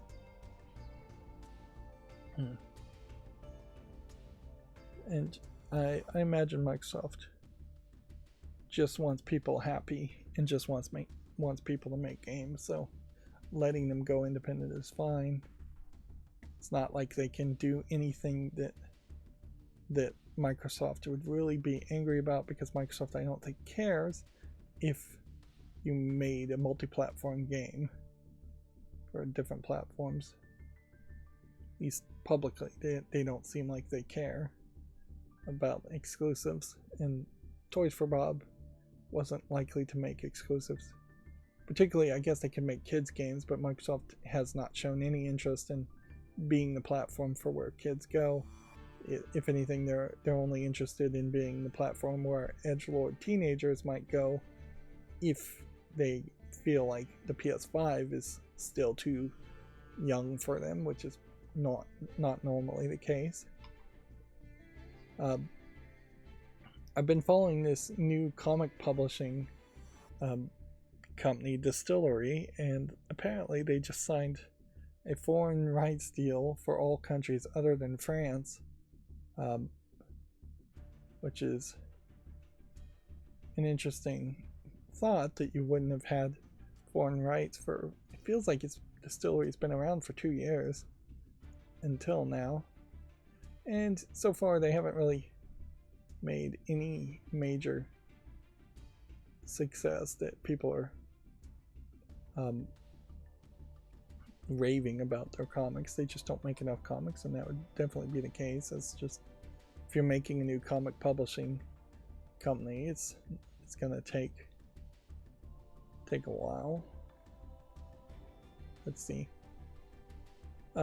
Censored Gaming also had a video here saying that the Fatal Fury producer is still unhappy that Mei was not in Smash Brothers, but it's pretty obvious why Mei as a fighting character would not be in the Smash Bros. Game. You would have to either chibi-fy her and make her look like a little figurine, or cover up her outfit considerably for as much skin as showing for it to be appropriate, to the point where she would just not be recognizable. You couldn't even make her like a squashed down Mario like character that was really short. in that same outfit. You'd still have to change the outfit. And we don't have anything else from Citrus Gaming, which is fine. Let's move on. Let's see. I saw this person put this out, and I want to figure out what this table is with the fighting sticks. I was going to research that, see if we can get it any bigger.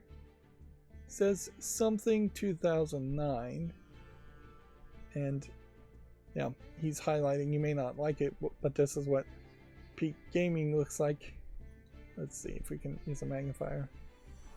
I don't know if that's just a keychain doll of some sort in the cigarette ashtray that says Sega. And then you have a Steam Deck on a dock. I looked on Amazon, and there's some docks that are round and silverish and would put the Steam Deck a little bit higher and let you adjust the angle. And I think there's probably some room for improvement there.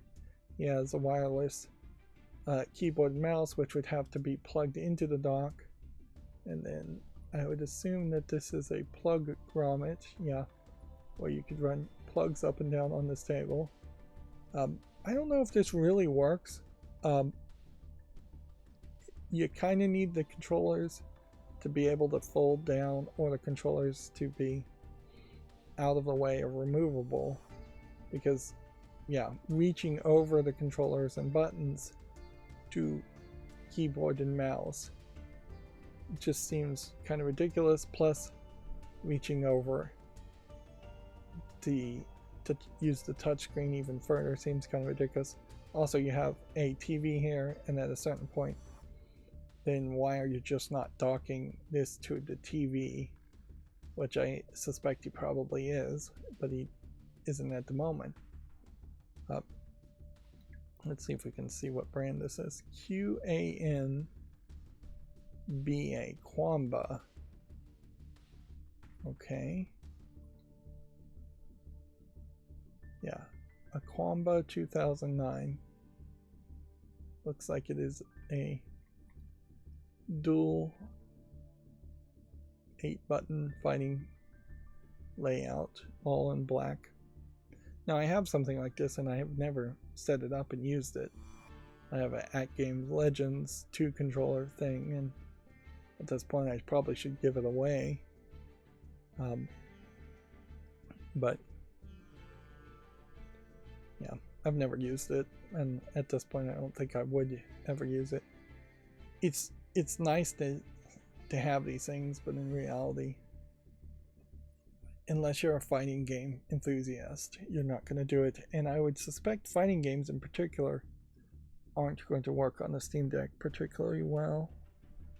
That there will just be less motivation to make sure they run on Linux and a Steam Deck controller. And definitely if you're using the buttons and the controller layout, I imagine a fighting game would be pretty unplayable. A modern fighting game would be, at least older ones. Very possibly. There is something to be said about the Steam Deck, not to get talking about it again, in that there is kind of a lackluster attachment point on the bottom. It definitely feels like a mounting screw at the bottom of that would make sense.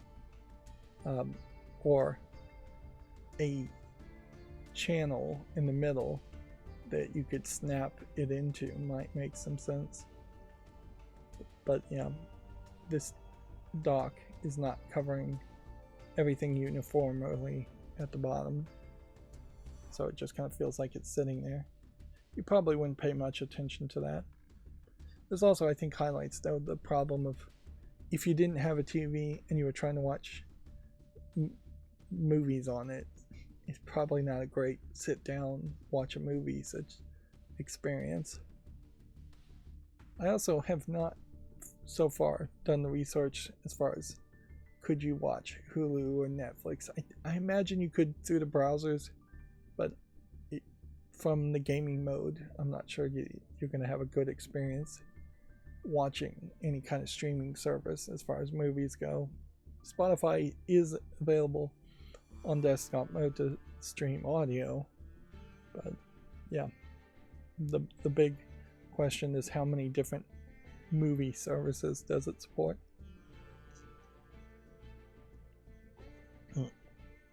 There is something to be said about for parents too. If you did not buy them a TV and they had to watch on streaming Steam Decks, streaming to a Steam Deck, you could then certainly lock up and take away Steam Decks at a certain time and say it's nighttime now, you can't watch any more TV. Whereas having a TV on a wall, or even having an old TV on a stand, you could maybe pull the power plugs on those TVs, but that's about it if you're going to be that strict of a parent. Where, yeah.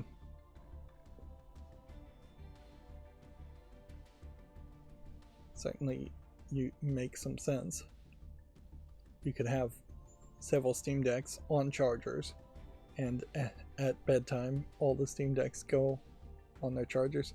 Because there isn't a USB plug on the bottom, like the Nintendo Switch has a USB plug, you also have this weird situation where there isn't a really plug-in to charge system, so you'd have to put the Steam Deck upside down, basically, to dock it in a way that would work that way, and it doesn't rotate the screen if you were to put it upside down. Anyways, moving on with the big news. Weeks before its closure, every Mario Maker label has been finally beaten. The Wii U game is going to go offline next month. This is caveated, I saw in another headline, with every legitimate level. There are more people hacking in illegitimate levels. If anything, it's a statement to the creativity of people who made the levels and uploaded them, and the difficulty of those levels, that every level hadn't been beaten much earlier than this. It does certainly, though, feel just like Nintendo being awful to shut down the game, and really not, I think, doing any more support for Mario Maker 2, which I wouldn't be surprised is going to get shut down fairly quickly too. Also, moving on. Apparently Resident Evil 9 could be an open world game, it's been claimed. Capcom has yet to publicly announce the next entry. I guess there were some small leanings of that in Resident Evil Village, and it is the one series where Capcom seems to be very much willing to change what it's doing very much. I think there's probably some room for synergy if you are going to make an open world game. Maybe that's too much change for Resident Evil 9, but might be a experiment that would be more palatable in a remake of Resident Evil 5, because they are painted into this corner as far as Resident Evil 5 anyways, so why not do the experimentation?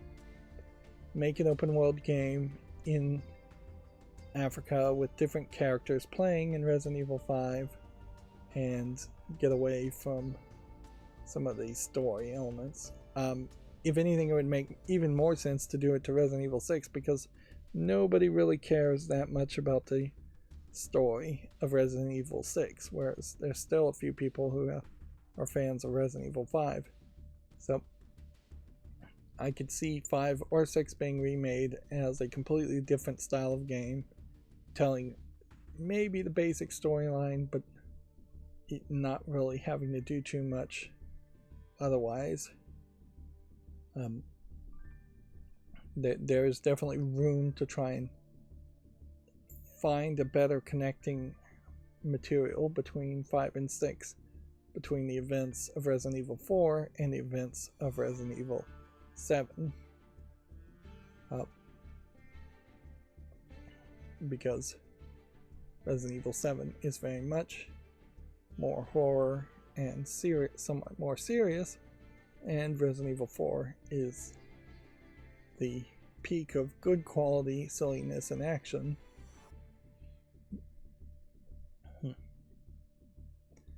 Although inherently it is just the thought, or it's always been the thought, that you'd have like one good Resident Evil and then you'd have several mediocre Resident Evils, and this may just be Capcom continuing down that pattern. One would hope that they wouldn't let that happen. And Capcom has been fairly good about putting their side games as side games instead of making them part of the numbered series. But yeah, this is yet another rumor and speculation article we shouldn't spend too much time on. The Larian CEO has denied that it's moving on from Baldur's Gate due to a Wizards of the Coast conflict. Sven Vinke says there's no hard feelings with the Dungeons & Dragons IP owner. Yeah. In the realm of business, you would think that they'd be more professional and that there wouldn't just be major conflict, but in reality there probably often is major conflict. I wouldn't be surprised if Hasbro straight up just wants more money for licensing Baldur's Gate. I also wouldn't be surprised if Larian, if there is no conflict at all and they just want to go on to make a different game, inherently after a major success, that probably is the point to go and try something different, because that's the only point you're going to potentially have funding and publishers willing to fund you doing something different. Otherwise, you always run the danger of just becoming the company that just makes Baldur's Gate games over and over again. And they can always come back to Baldur's Gate. Meanwhile, I imagine if there was a conflict and Wizards of the Coast did want more money, they're going to quickly find that while they may get more licensing fees from other companies, the other companies may do a much worse job with the Baldur's Gate franchise. So I'll leave it at that. Again, rumors and speculation. Capcom has listed Dragon's Dogma 2 update plans, including a new game and a 30 frames per second cap. That reminds me, one of the things on the Steam Deck is that you can adjust the frames per second, and at 60 frames per second I have yet to really notice any real anything. I ran some speed tests and it looks like you can average somewhere around 100 frames per second on the Steam Deck in a lot of cases, but then there's also, I imagine, a lot of visual effects that just won't work at all. But yeah, I'm questioning whether you shouldn't just lock it down, even with the OLED version, to 30 frames per second, considering the games you're playing. And that may very well be per game specific. Again, I'll have to try and play something that's fairly fast paced to see if I can actually notice anything different. Part of the thing there is when you're talking direct drive screens that are running at an actual native resolution of that frame rate and at very low latency, almost any frame rate is probably good enough. Over 30 or 60 for a lot of people, particularly for that screen. Yeah, I'll have to again just experiment with it more, but right now I am experimenting with everything being at 30 frames per second. Who knows if that really would even save you that much on battery. Theoretically it should, that it would use half the amount of processing power. So yeah, there's another thing that's turned up fairly high. By default, the haptics in Steam are at 7. I think by default you should turn it down to 5 and very often I think you're going to find you want to turn off the vibration when you're touching the touchpads in desktop mode completely, because that has been shaking my hands like crazy.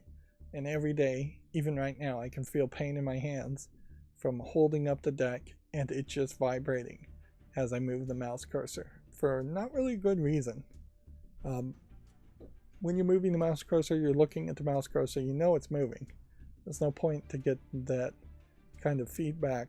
In a game, haptics maybe make some sense, but those usually are going to be haptics that, in the case of an enemy hitting you, you feel the controller vibrate, or you're shooting a gun and you feel the controller vibrate. It's not generally a case of you look to the left and then the controller vibrates to the left for no reason. But yeah. Now, as far as these updates for Dragon's Dogma 2, that may not be much of a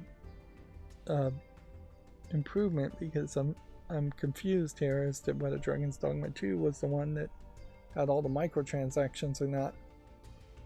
Like, I think it was, and I think the controversy and the glossing over that is still a much bigger situation and problem. Let's see. The Knockout City developer Velen is preparing to lay off nearly 50 people, I assume it's people, after an abrupt project cancellation. I suspect we'll still see news stories like this fairly often. This is from GameDeveloper.com. Some publishers are reportedly questioning support for Xbox amid a flatlining sales. This is from Video Games Chronicle, which, yeah. That might be the one thing that would make Microsoft desperate enough to come out with a Steam Deck competitor, is that they just need to offer something different for publishers to continue to support them.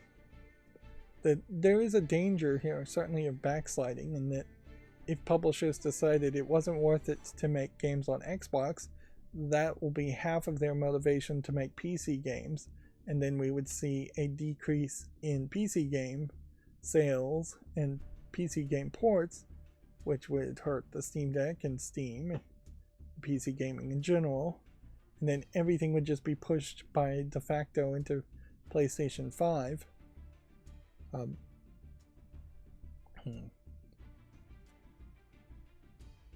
But yeah, this is certainly a case that needs to be addressed by Microsoft. And one of the things they could also do, other than making a portable console, is just make a cheaper console. Just reduce the prices, recognize that people are broke, and make a cheaper console that beats the PlayStation on price quite a bit, and stop trying to compete on hardware specs, because hardware specs are the thing that's going to kill the industry. Let's see. Apparently I had a bad gateway. I don't know what was going on there. Let's see. Probably shouldn't have shown that, come to think of it. GameDeveloper.com says an analyst says that normalized layoffs have made the threat of poached talent less worrisome for employers. If a company's had their way, losing staff through tough times would be preferable than leaving for another studio. So, what they're, I guess, making an argument for is that in the game industry, and probably in many industries, they want to just schedule laying off people before people can bother to get a job themselves and decide and control their own fate. Which isn't that employment in a nutshell. Employers in the United States in particular controlling your health care, your insurance, medical and dental, often life insurance, your retirement, just putting way more control in the hands of employers for no good reason. And those are just like things that are directly in control. In reality, employers are also controlling your schedule and where you live, and often many other things that are secondary and third knock-on effects for that control. Employers can effectively control whether or not you are even going to have children in several ways, by getting healthcare plans that some employers have found ways to get healthcare employees plans that don't support birth control, and even ignoring that point, they can control your schedule and how busy you are, and they can control your income so much that your desire to procreate can be significantly reduced, or your ability to procreate can be significantly reduced, which is what most employers would want, to keep you working and not give you paternity or maternity leave. They don't really give them paternity leave at all in the United States. Moving on. Devs closing live service games should make a private hosted version, the Knockout City developer says. Doing so keeps the game alive forever, Velen's Josh Harrison has said. Seems like you don't need to say Dev says at the end here if you're going to say Velen's Josh Harrison at the bottom says. Yeah, I agree with that thought. Feels like there probably should be some law around it, particularly since there's so much laws saying that it would be copyright infringement to make a private hosted version in most cases, depending on how you go about it. Although in fairness, if we just had a much more, if we had actual laws about abandonware, closing a live service game should make it uncopyrightable the second it is closed, and then it should be abandonware, and then anybody should be able to make their own private hosted version without fear of persecution or prosecution from the company. But nope, that's not how the laws are written in the United States, unfortunately. This is a great example of how copyright is not protecting the majority of society and benefiting society, and instead is protecting a minority in society in one development company deciding to not sell a game, while disenfranchising every other person on the planet who no longer could play that game. Excuse me. The Days Gone developer Ben Studio is apparently working on a AAA live service game.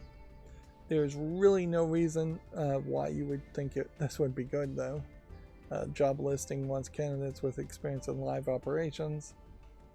But yeah, Days Gone, not a well received, and by all reviews, not a good game. So there's really no thought that the next game would be any better. Days Gone also was a PlayStation promoted, if not funded, exclusive, I believe, originally. And yeah, that does not speak greatly towards the quality of second party or first party games from PlayStation, which we really haven't seen a lot of announcements for second party or first party games from PlayStation lately. Yeah, I keep expecting there to be a PlayStation Direct where they announce several new games in development that would get people excited around the PlayStation, and it's just not happening. Moving on. Apparently, according to GameDeveloper.com, 6 iconic character design moments in the history of Princess Peach. This is, I guess, them doing an editorial. See, number 1 is Princess Peach became a playable character. Number 2 is that Princess Peach rejects Mario romantically, which, having played Mario Odyssey, I don't feel like that's really a permanent situation here. If this is the way the story goes, and going forward Princess Peach is never going to romantically be involved or tease Mario, well then the whole relationship is going to change drastically, because that's been the general theme, is that Princess Peach has always been sweet on Mario. I baked you a cake in Mario 64, come visit, things like that. If that's not where this continues, then that's going to be kind of crazy. Also, if she kind of rejected Koopa romantically also, so there's a whole weirdness that would happen in the next Mario game if that was the new norm. It makes an argument that Koopa and Mario should work together in that case and do something completely different, not involving Princess Peach. And it kind of eliminates Princess Peach from being a character in the Mario series. And certainly you can see how the more SJWE GameDeveloper.com would think that that's the number 2 point. Super Princess Peach becomes a protagonist. Paper Mario 1000 Year Door, Princess Peach becomes an antagonist. Dr. Mario, Princess Peach gets a job. Arguably being a princess technically might be a job. Princess Peach Showtime Peach gets a pair of pants. Yep. So yeah, this is a stretch of an article, pretty obviously. I wouldn't write an article like this myself if I was a writer. Like, I would say, no, I'm not taking this. This is a dumb article that means nothing and is really cherry picking to make some SJW feminist points when in reality Princess Peach has been anything but feminist. I would instead probably say, if we're going to call Princess Peach a feminist role model, we're going to have to do some deep research into what it means to the Japanese to be a feminist role model, because she definitely has not been that. I'd have to frankly agree with the likes of Anita Sarkeesian and say Princess Peach is the stereotypical damsel in distress in almost every single game that she's in. And so probably what I would want to write an article about if I was going to do Princess Peach, just to get some search engine optimization around Princess Peach, which clearly they're not talking about the actual game that just came out. I'd probably want to write an article that is in the defense of the damsel in distress, or why we need a damsel in distress. And let's reevaluate all of the Mario games if she was not a damsel in distress. How could we rewrite the likes of Mario Bros. 1, 2, and 3? Well, not 2, but 1 and 3, and Super Mario World. How can we rewrite those stories where Princess Peach is not just a damsel in distress? How do you rewrite Koopa as the antagonist, as somebody who just hates Mario for some other reason? How do you rewrite the protagonist as somebody who's motivated for a different reason other than saving someone who he seems to have affection for, even if it was something like that? You could certainly make her Mario's sister, and that still makes her a damsel in distress if she gets kidnapped instead of a romantic interest, though. So that really wouldn't help any other way. So yeah, I definitely want to think on those aspects as far as, do games need a damsel in distress, and how many games these days don't have damsels in distress and would actually benefit from having somebody in distress. That game Sunken, I believe is the name of it, where it's the younger brother who is in distress and it's the sister who is trying to save him. That still works as a story narrative very well, even if the genders are flipped. Yeah. But yeah, that's the kind of article I'd probably want to say yes to instead of a contrived, pointless article like this. Although most articles are pointless, and anything I wrote would probably be pointless too. Moving on, apparently Japan, as in the Japanese government, I think, is aiming to support indie devs with a new acceleration program. It definitely seems like indie devs in Japan are very quickly becoming a thing, and that the old school way of thinking that everybody in Japan has to work for a big corporation is eroding away. Apparently this is the SOFU program, will help Japanese indie devs with product management, teach them more about game development and how to pitch their projects to stakeholders. This is from the Ministry of the Economy, Trade and Industry. Almost certainly, if it's my guess, this is going to be one of those government agencies in Japan that is going to be so difficult to deal with that nobody's actually going to bother to deal with it, and you're going to get a little bit of money and a little bit of help, but not that much.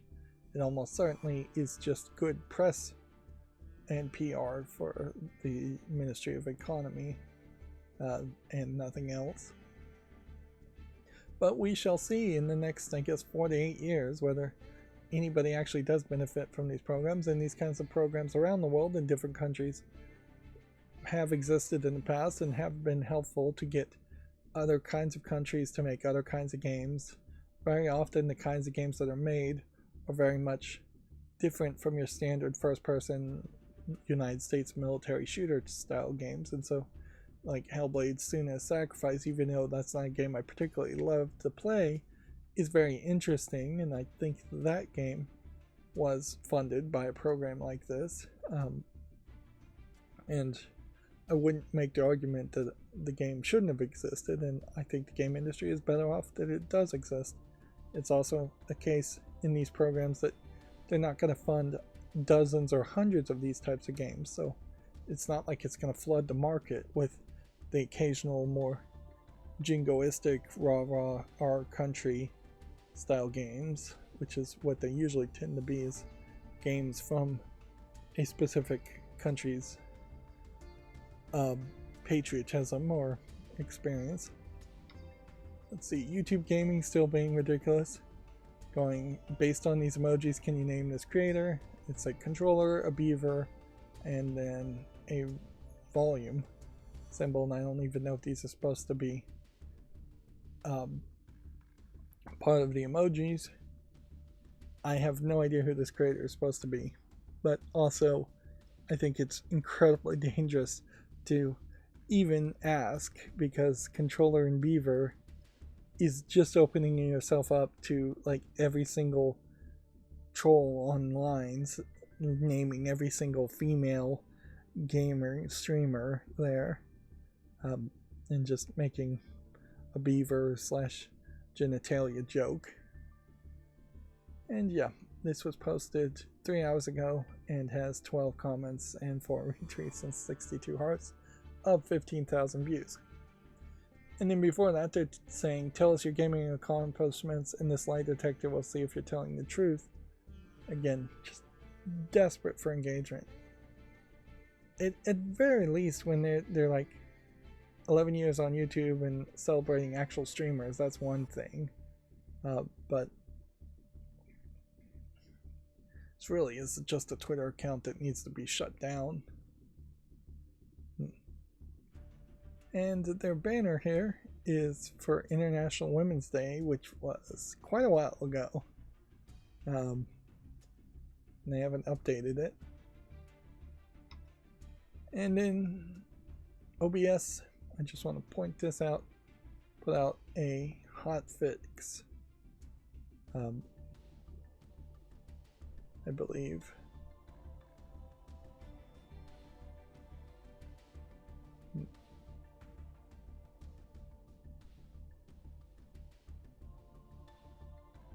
Apparently they were using OBS in this commercial to record the Steam Decks as using it for lighting, which no surprise there. Well, the actual hotfix doesn't seem to be getting mentioned here. I thought there had been a new version, but it seems like the newest version. No, there definitely is a 30.1.1 hotfix, but it's not even on their Twitter feed, so whatever. We will leave it at that. But yeah, a bug fix of some sort.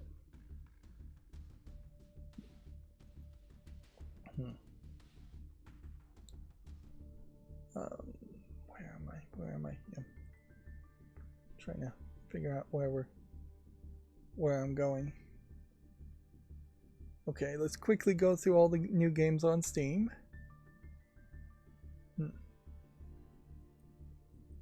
So these are the games I'm going to make YouTube shorts on.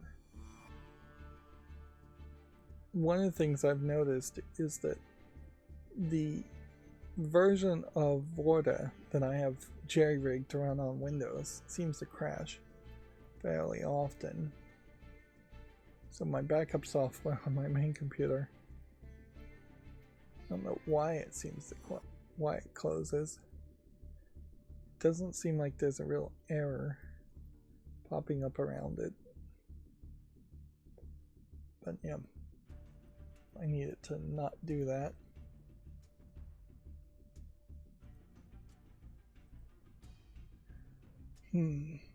Now would very possibly be the time to rant or talk about the Steam Deck, and so maybe in the future we will do some of that. If I am going to make a small series of suggestions and hints, then it needs to probably be fairly random as to when those Steam Deck suggestions and hints happen. And it is going to be fairly... This is a tower defense game, so I'm going to say no. It needs to be fairly well documented, and I'm not particularly good at well documenting things. This looks like this is a nothing game.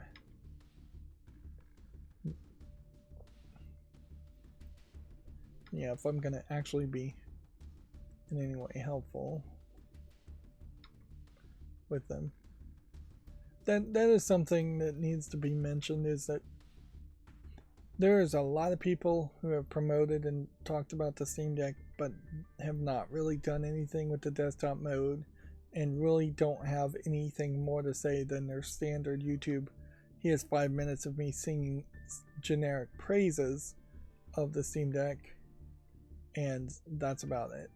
Like, there are too many people out there that are just not capable of being critical, and instead are just acting as advertisements and just kind of straight up glossing over anything.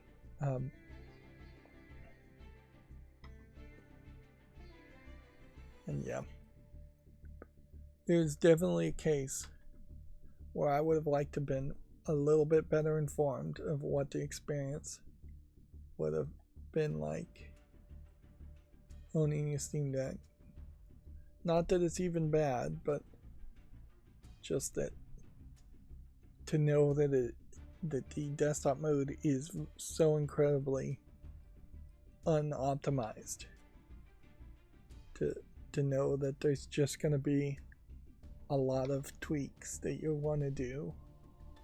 That it isn't as easy as just installing Emu Deck. There's probably going to be, through the process of installing an Emu Deck, a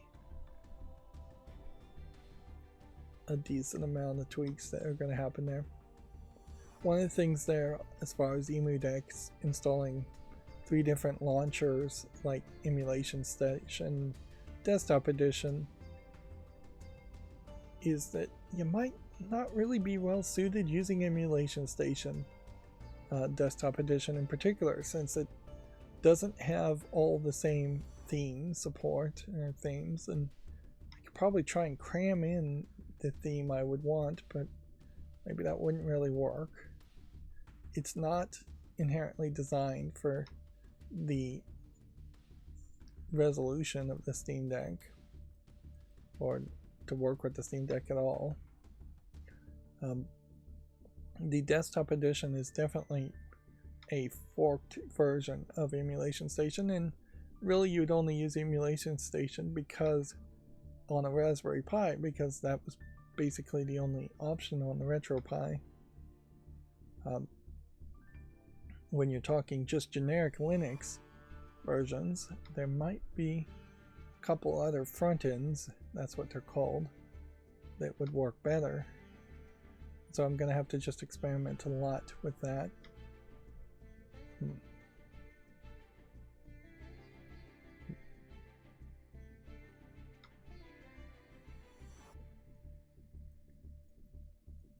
And then there is just, yes, a lot of concepts about you take a Steam Deck somewhere.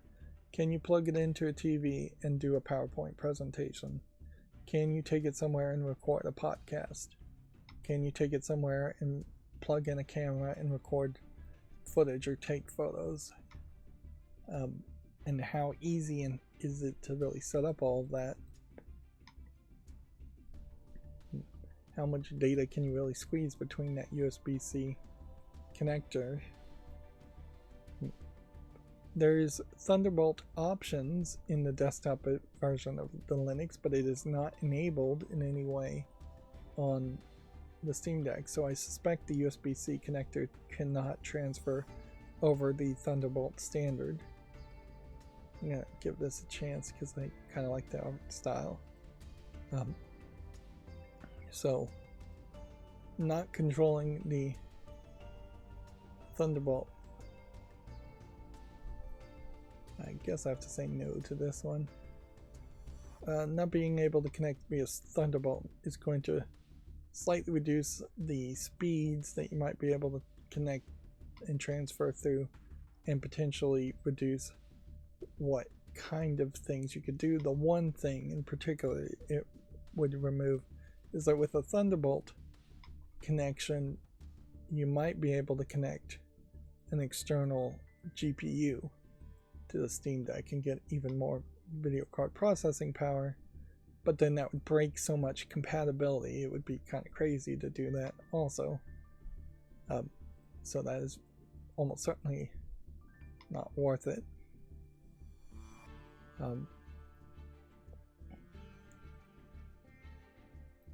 Give that a chance.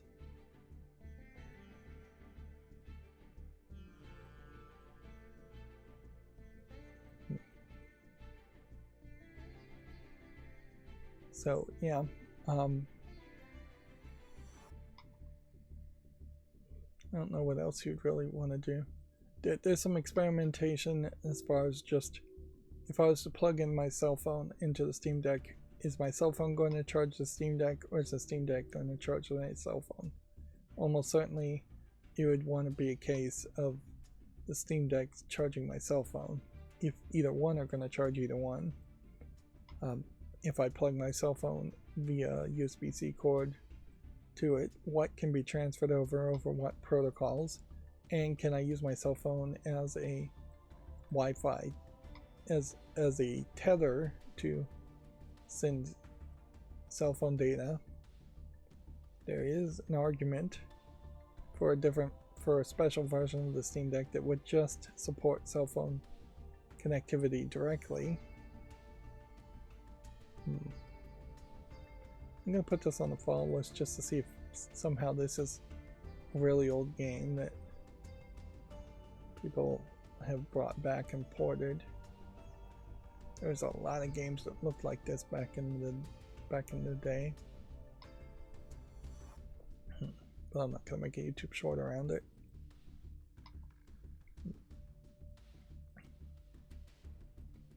But yeah, without cell phone connectivity, then it is a Wi-Fi phone at best, using Skype or Signal, which it does have Signal as a second option, which I guess that would be your best bet, is to use an encrypted service like Signal, although I question anything popular like Signal if it is actually as secure as it might be selling itself as.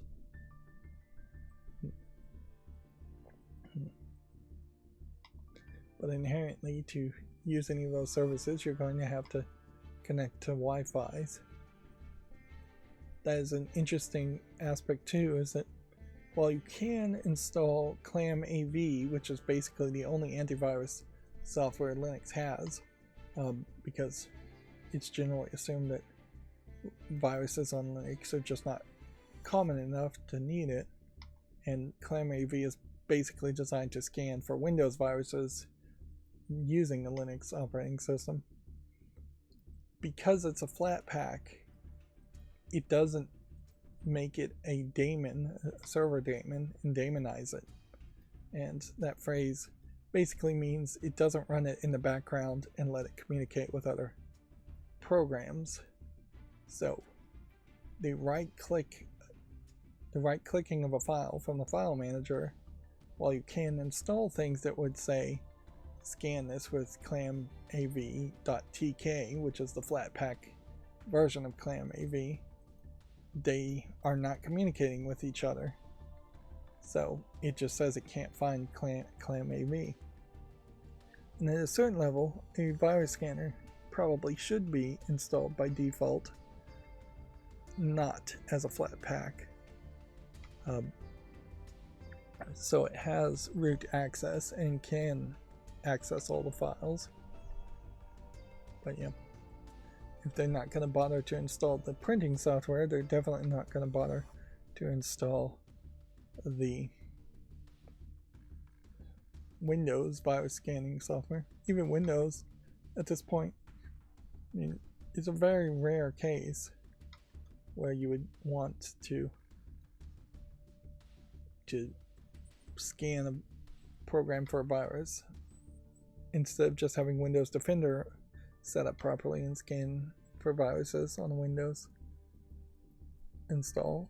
Of course, there is definitely the scenario where a virus gets on a computer, disables its Windows Defender from detecting it, and then everything looks like it's good when it isn't.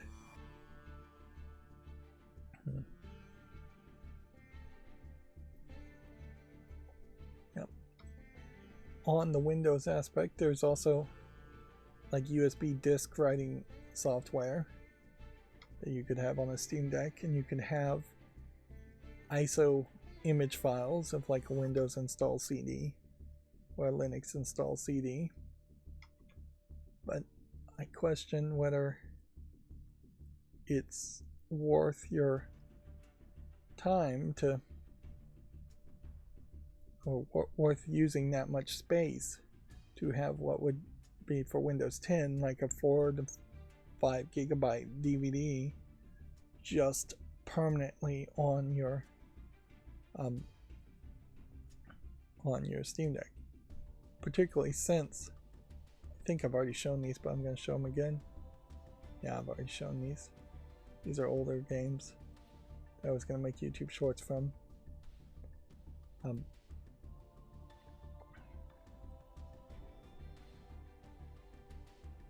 Yeah, it doesn't really make a lot of sense to have a Windows install ISO image on my Steam Deck when I already have that same ISO image on my cell phone, and I could pull it out and use it. And inherently I would only do that if I was in some fairly unique IT situation. There's a definite point of just over preparing and filling up the Steam Deck with stuff you really don't need, when it definitely makes a lot of sense to have a lot of the space just free and open as far as installing games. Yeah. And I definitely am just going to go down my whole list of games that I had picked and try and figure out which of those games are actually worth playing, and I will adjust the Steam collection there as far as which games actually play well on the Steam Deck and which don't. We are in a very nice situation here where at the current moment, if something runs good on the cheapest LCD version of the Steam Deck, it runs just about as good on the most expensive version of the Steam Deck. As soon as we have something that is officially called a Steam Deck 2, I think you'll see the specs change quite a bit there. But even at that, I don't think there is any desire to have the Proton layer of compatibility be drastically different based on different hardware, because there's also just your average Linux computer user that is also assuming Proton layers of compatibility are going to be about the same, although I don't think it's actually called Proton in those situations. I think it's the other software name of it, the same thing. It's basically the same.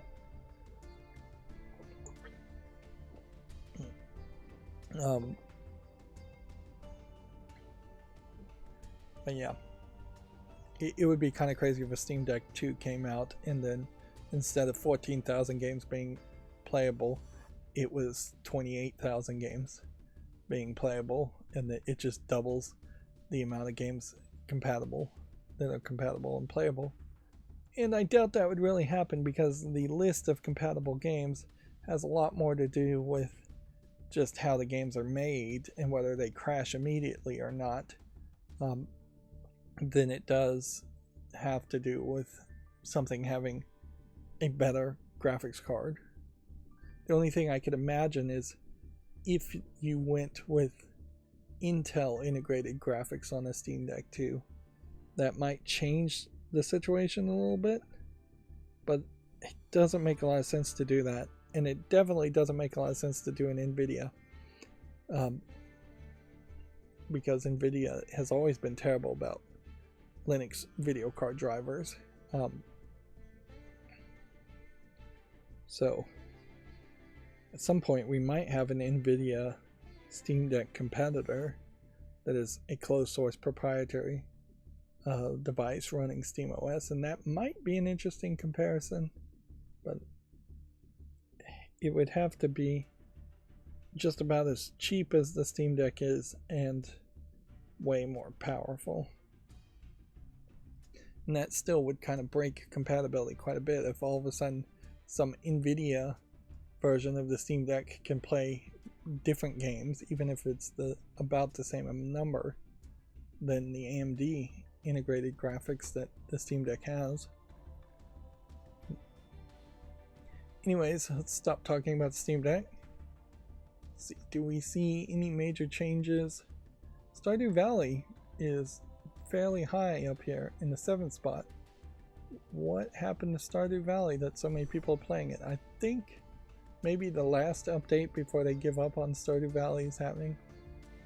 Dragon's Dogma 2, despite being received kind of poorly at 51.25% positive, I think is the rating right now, is still in the 9th spot. So a lot of people are playing it. Compare that to Baldur's Gate, which is 95.91% positive.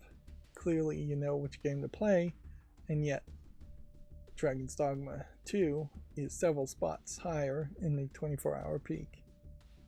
I almost wonder if this wallpaper engine might be an app worth playing with. Although inherently the reason why Wallpaper Engine has a 24-hour peak that's so high is because it's probably what is running people's custom wallpapers. So it's not actually people playing with the engine to make new wallpapers as much as it is people just running a pre-made or previously made wallpaper. Palworld in the 17th spot. Lost Epoch has dropped down to the 26th spot. Terraria and Gary's Mod are pretty low, but not that low. Soundpad. That might be an interesting one to look at.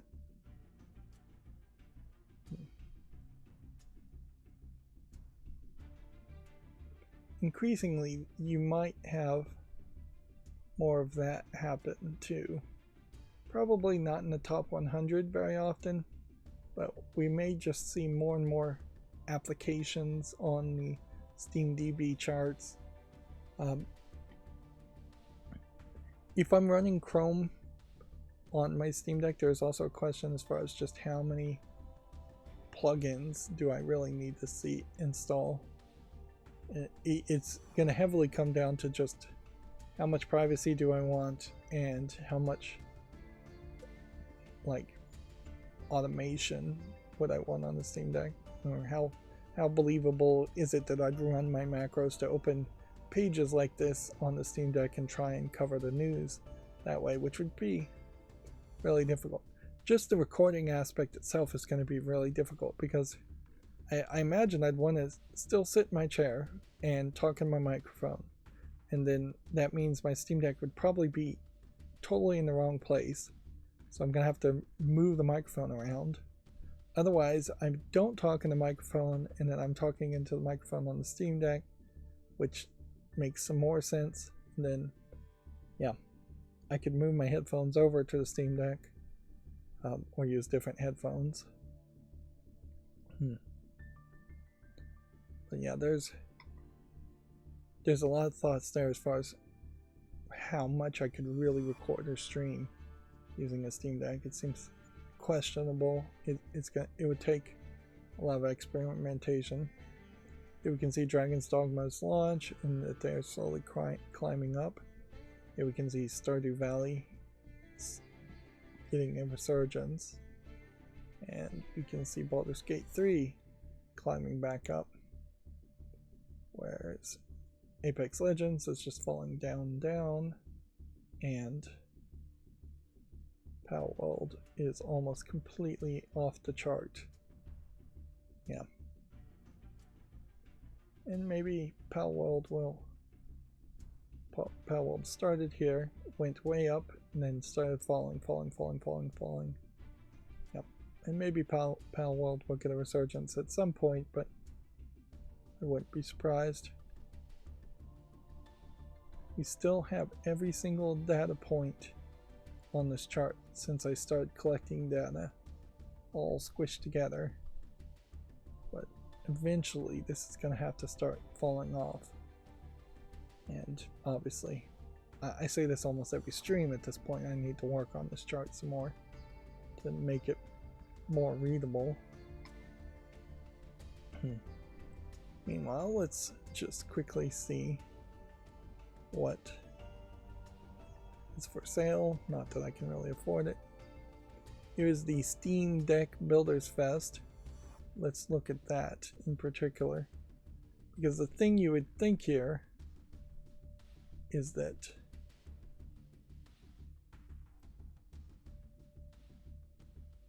you would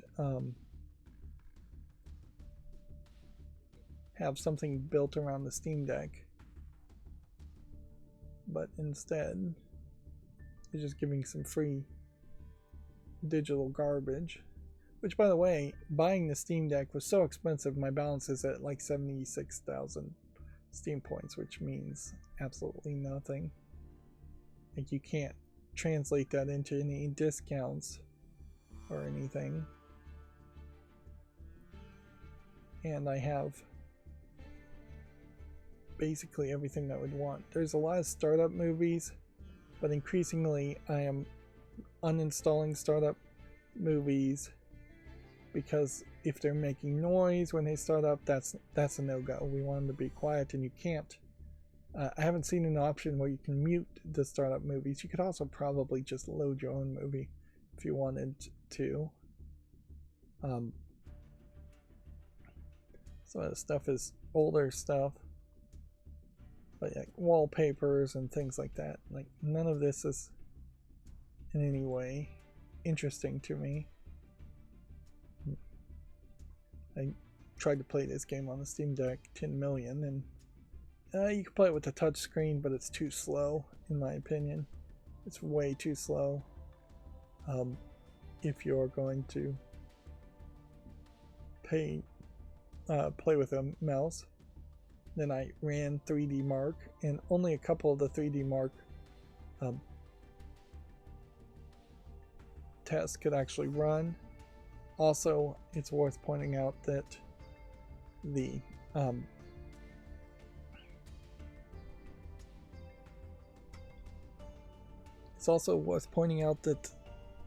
the way 3D Mark installs as an application is different. So me installing it on my Steam Deck gave me a very basic mode, and it gave me a CD key of some sort, and I cannot find unless I'm supposed to go to their website and enter the CD key, I cannot find a way to enter the CD key to unlock more tests. Not that I think even more tests are going to be playable. Like, the test you'd run on 3D Mark, and there needs to be just a better, newer version of these tests anyways. The ones you should run are probably the mobile tests for cell phones more than the tests for an actual gaming PC, Windows, DirectX 11, DirectX 12, things like that, because DirectX 11 and DirectX 12 are all being run through compatibility layers in the Proton software and aren't actually existing on the Steam Deck. And that's the one advantage that Microsoft would have, is if they were to make a mobile game, then if they were to make a mobile gaming Steam Deck competitor, they almost certainly have to make something that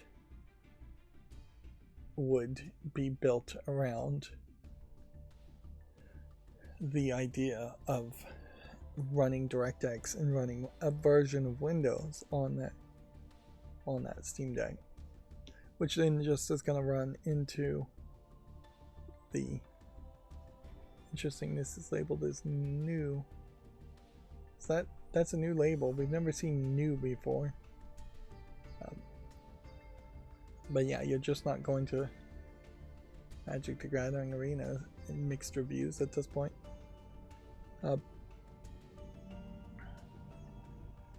Microsoft would have to work very, very hard to make a Windows that runs well and doesn't have all the historical problems of Windows, and in a Steam Deck fashion. Now, I don't think this Nancy Drew game is really a deck building card game. I'd like to buy a lot of these games, but can't afford any of them.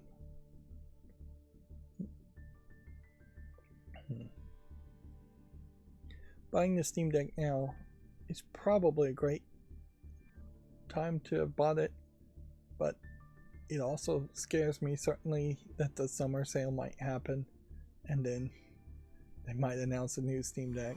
Although if they did announce something that was incrementally better, I wouldn't be really upset. Felt like I was left out. What I'd be more upset with is if it was way cheaper during the summer sale.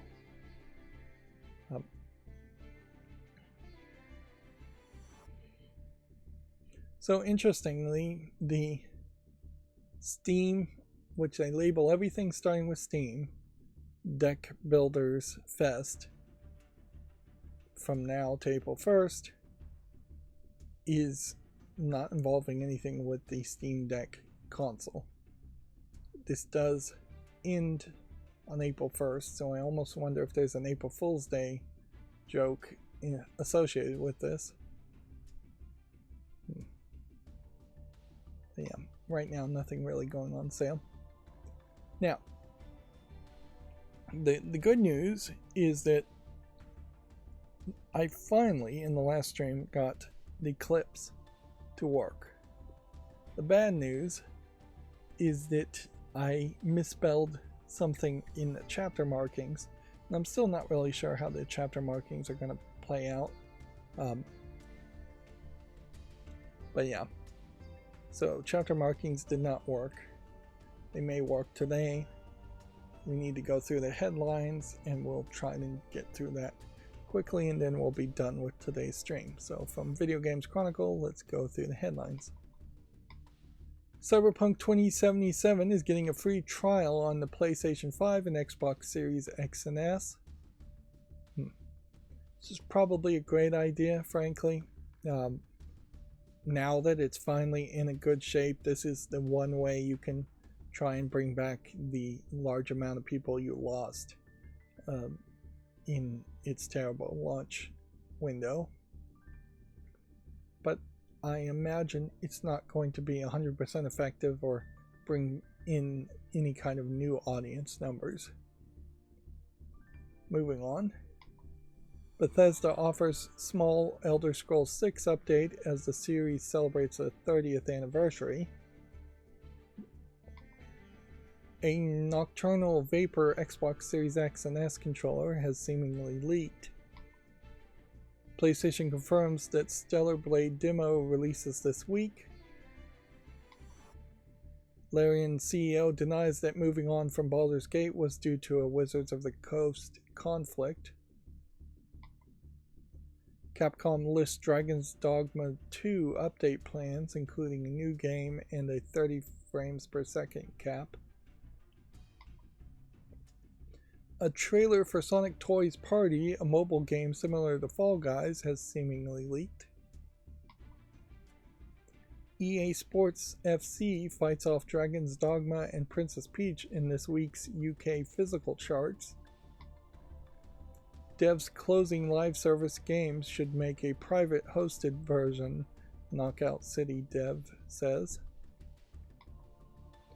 Days Gone developer Ben Studio is working on a AAA live service game.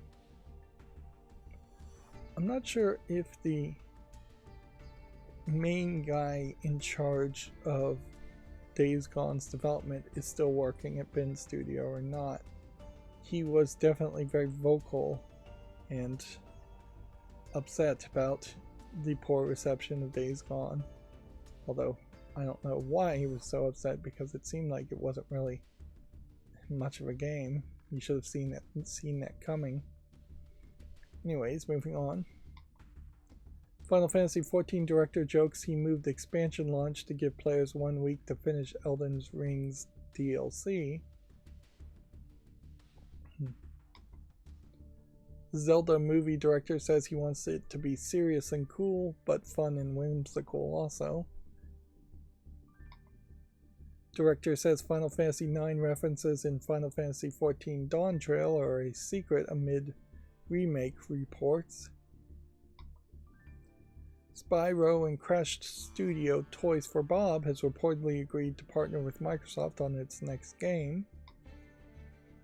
Skylanders and Crash Bandicoot Studio Toys for Bob is leaving Activision and going independent. Seems like this is another great example of where the two headlines need to be moved around backwards. I really don't have a good way of doing that, unfortunately. I haven't figured out a good way of doing it yet. Rebirth Island is coming back to Warzone next week. Phil Spencer has discussed what he'd like to see in a potential Xbox handheld. Now, weirdly, I don't think he publicly discussed what he would like to see.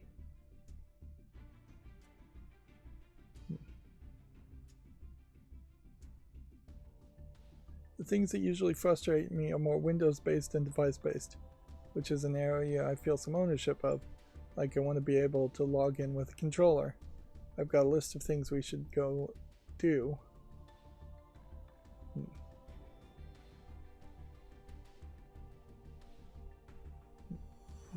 He would want the handheld system to feel like an Xbox.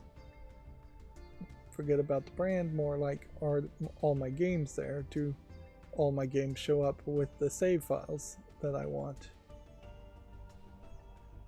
I want to be able to boot into an Xbox app in a full screen, but in a compact mode, and all the social experiences there.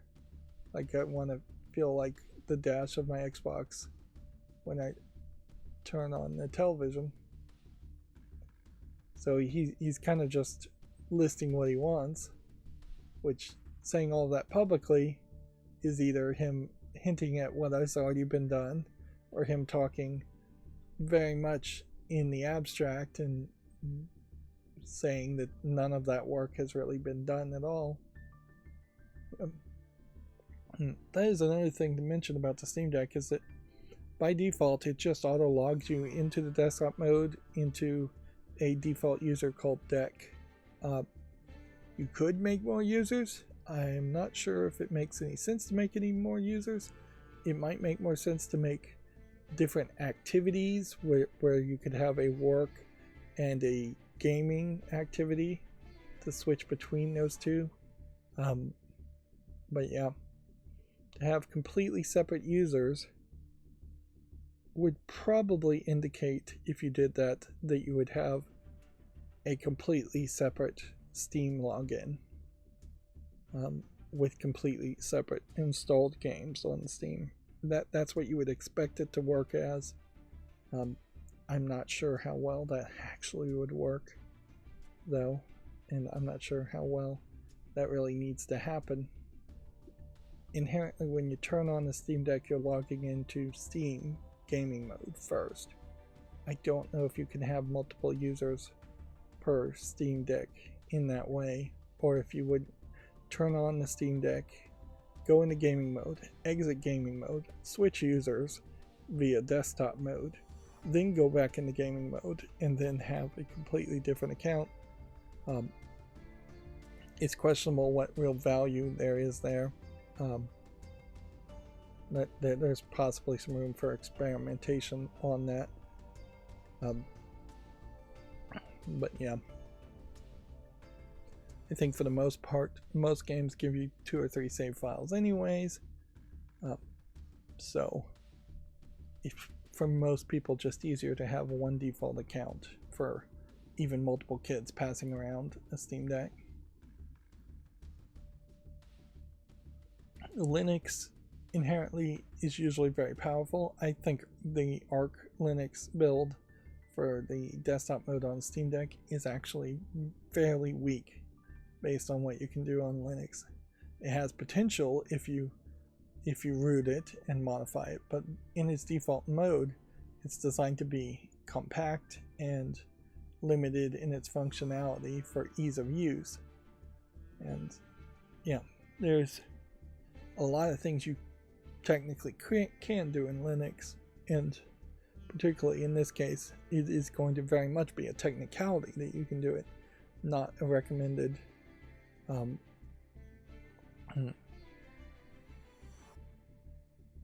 not a recommended action. Anyways, we're supposed to be doing headlines. Let's move on. Resident Evil 9 could have an open world game, it's been claimed. Or Resident Evil 9 could be an open world game, it's been claimed. Alright, and that's going to bring us to the Gematsu articles, and we'll just see how many of these. I imagine there might be quite a few more of these. The Crew Motorfest is coming to Steam on April 18th. So this is a racing game. One of the problems with racing games consistently is that it seems like so many of them get taken down, or so many of them turn out to be kind of boring. It really feels like there should be one racing game that rules them all, and then every 3 or 4 years there'd be an update on that one racing game. It's just not really the case. There's a lot of competition and a lot of coming and going with the car licensing's nonsense. Ghostbusters Spirits Unleashed Year's 2 free DLC roadmap has been announced. I actually was able to catch the very end of not the most recent Ghostbusters movie that is available in theaters right now, Frozen North or whatever it's called.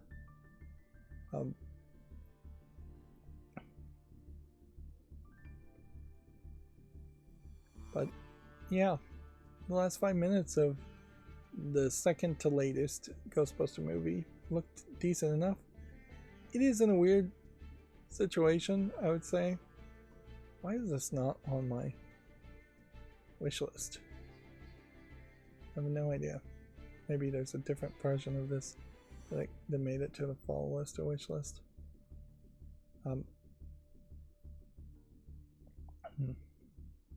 Oh, I know why. Because it's a multiplayer game. That's the problem. says it has single player, but up here it says it's an asymmetrical game of hide and seek.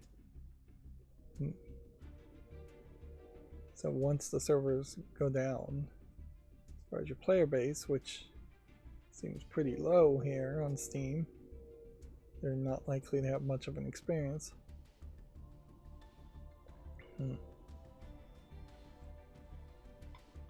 There is some weirdness, I think, though, with the Ghostbusters second to latest movie and its sequel, which is the latest movie, in that you've really converted it into being a Stranger Things kids movie series, which is fine, but it definitely is not what Ghostbusters 1 or Ghostbusters 2 was about. So you kind of have to forget the adult comedy of Ghostbusters 1 and Ghostbusters 2 and instead have a nostalgic, fuzzy memory of Ghostbusters 1 and Ghostbusters 2 and think it is much closer to the Ghostbusters cartoon series.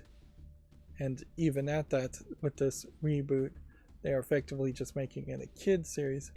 And because of the pandemic, there was such a delay between the most recent movie and the last one that the characters are too old, which means if they're going to make a third movie, it's probably going to be with them barely going to college, maybe being married and having kids, and just rebooting the series again past the third movie with a whole nother generation of kids who would be Ghostbusters.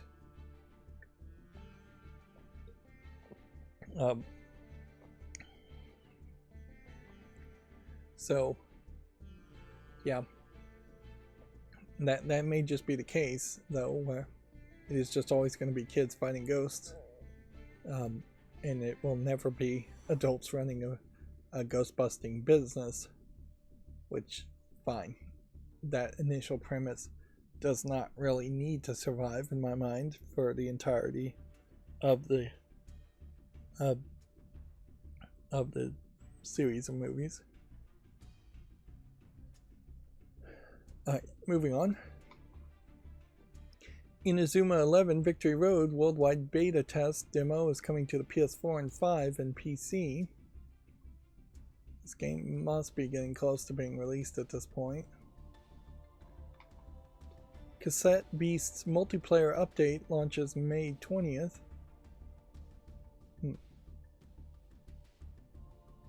So, I didn't think that they had any intention of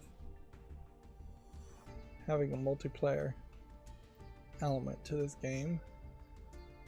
This Pokemon clone game with a slight variation.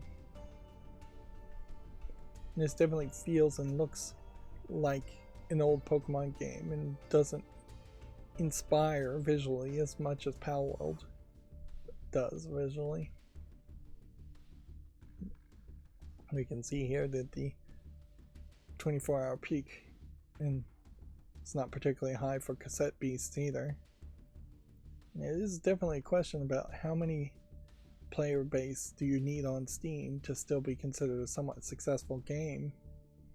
It may not really matter how much people are actually playing games, it really just matters how many people are buying, and if you look at the reviews and positively on the reviews, that seems like the number of sales may have been high, although SteamDB has no way of knowing how many units have been sold, and that's all kept very secret. Stellar Blade demo launches March 29th. Potion Permit update now available, adds 2 new romanceable characters. Potion Permit.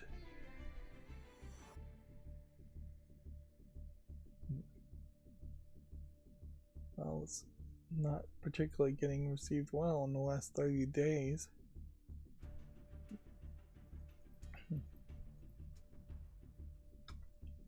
Professional Baseball Spirits 2024-2025 announced for the PS5 and PC. I think that's in Japan only, though. Yeah, paying the licenses to own the likenesses of Japanese baseball players is probably too expensive to go international with that. But who knows, it might come to the West.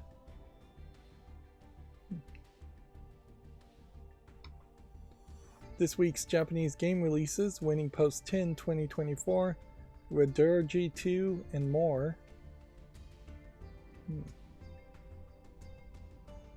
Never heard of this game, Rydo 2.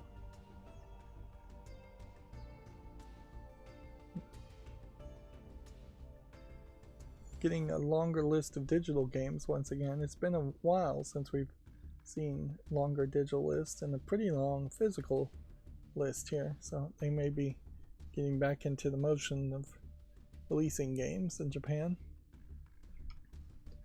Fate Samurai Remnant DLC Records Figment Sword Chronicles launches April 18th. Is that how you spell samurai? S-A-M-U-R-A-I? Guess that's how they spell it, at least.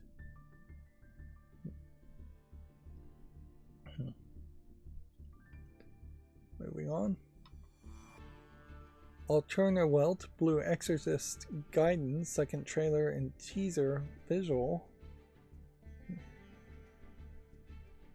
Feel like this is a spin-off either game or series from Blue Exorcist, which was, I guess, a still fairly strong anime / manga series.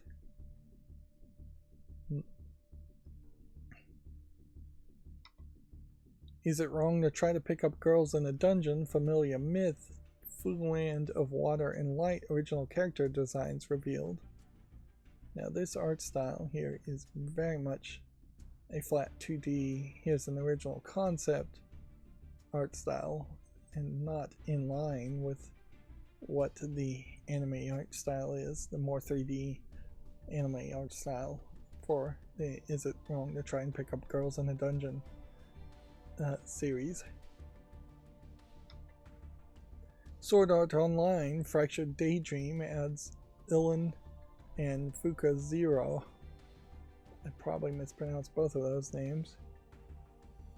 It does feel like when you see Blue Exorcist, when you see Is It Wrong to Pick Up Girls in a Dungeon and Sword Art Online, it feels like the anime series that are getting games are series that have been out for quite a while, 5-6 years.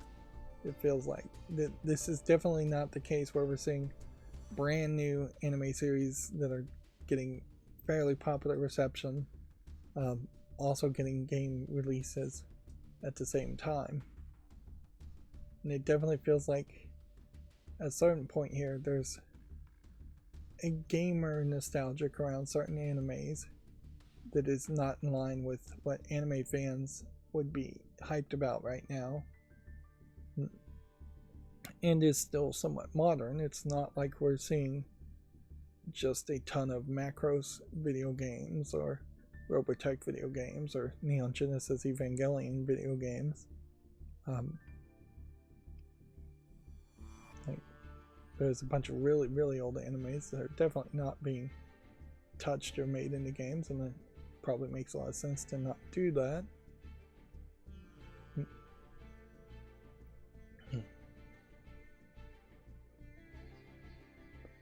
Moving on. ReZero Starting Life in Another World, Witch's Resurrection second trailer. Now, one of the things as to all these announcements, I imagine, is having to do with Kadokawa Corporation owning at least the gaming publishing rights of several different animes. So almost certainly these are all from Kadokawa, and this is a smartphone game. Still not sure if smartphone games are going to ever really work. Grand Blue Fantasy vs. Rising DLC character Vayne launches April 2nd. Might be Vaughn.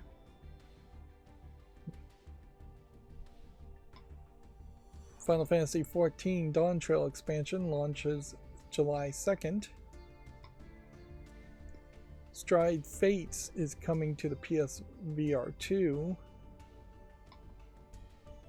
Aniplex.exe and iMail announced a visual novel called Tenetsumi no Uta for PC.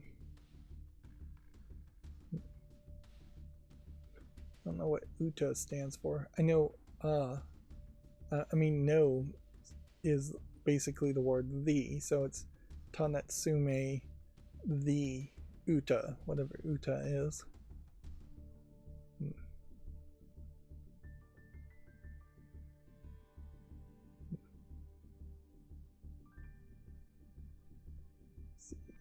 Tanetsumi rituals held in the land of Eternal, where the gods reside. Yoko was chosen as its priestess. The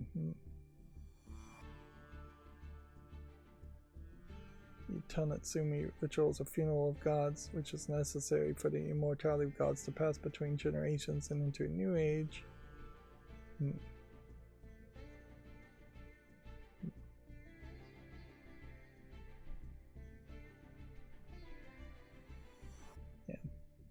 Still not really figuring out what Uta stands for. Then you look at these visuals for a visual novel, and that's very much visual.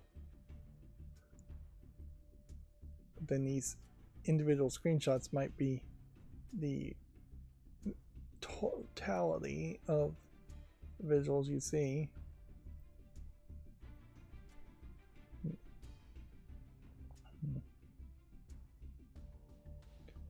At what point did Aniplex change its name to Aniplex.exe, or is that a subsidiary? I wonder. It's probably a subsidiary. Tsukihime, A Piece of Blue Glass Moon, launches June 27th in the West. This is one of those games where I'm always just confused as to whether it's a fighting game or a visual novel game. Because there's a couple of them, and this is from Aniplex. Maybe there was a whole animation gaming event from several different people.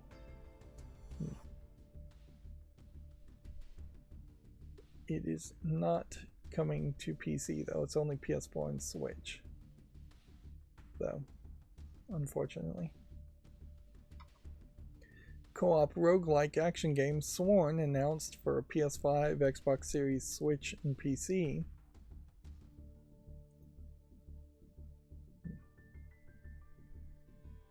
Well, look at that. Doesn't look particularly that impressive, but I could see maybe it working.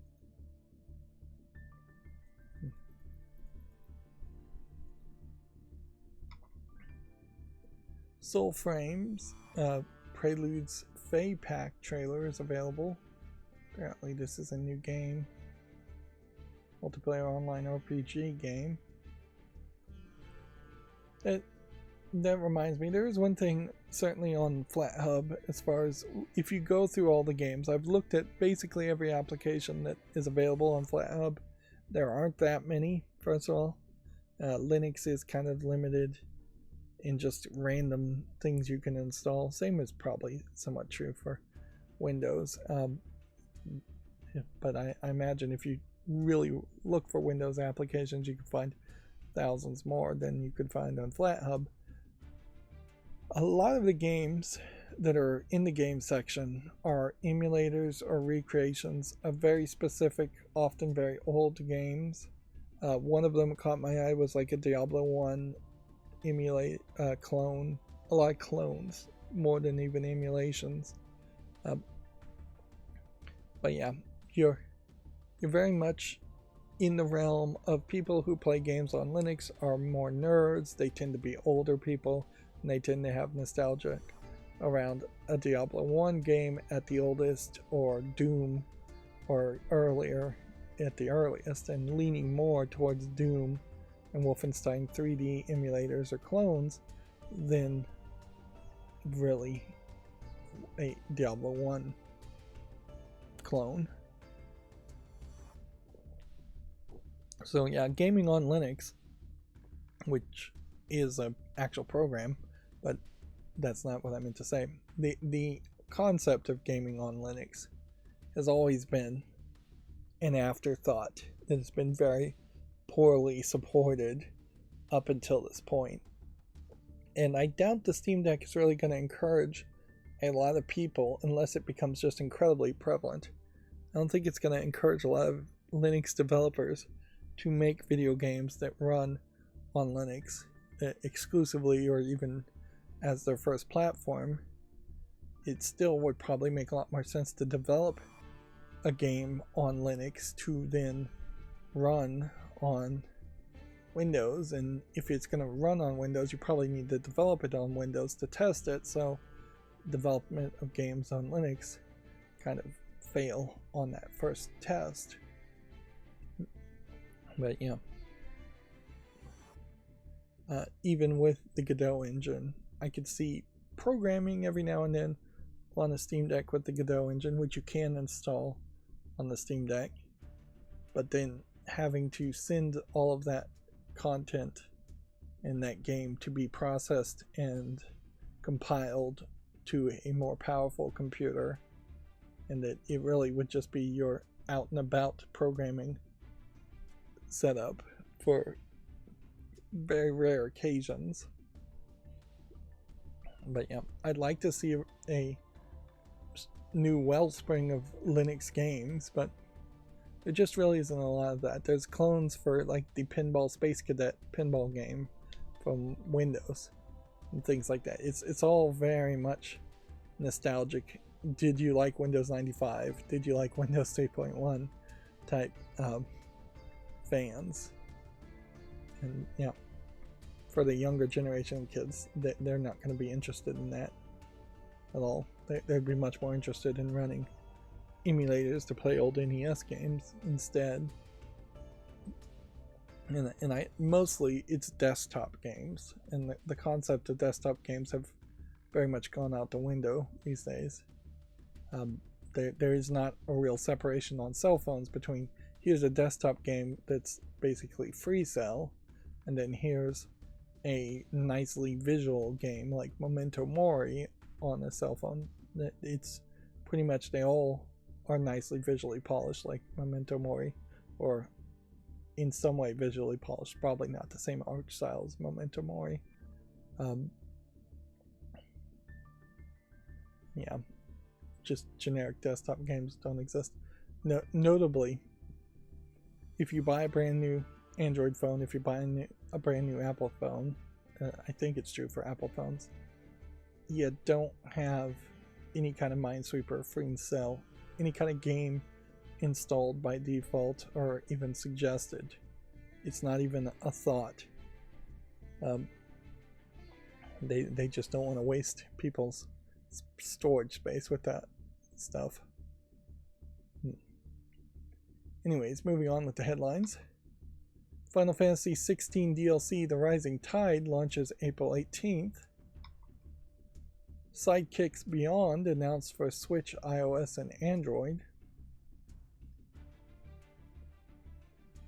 I suppose I should take a moment to roll back what I said. The clips I think worked.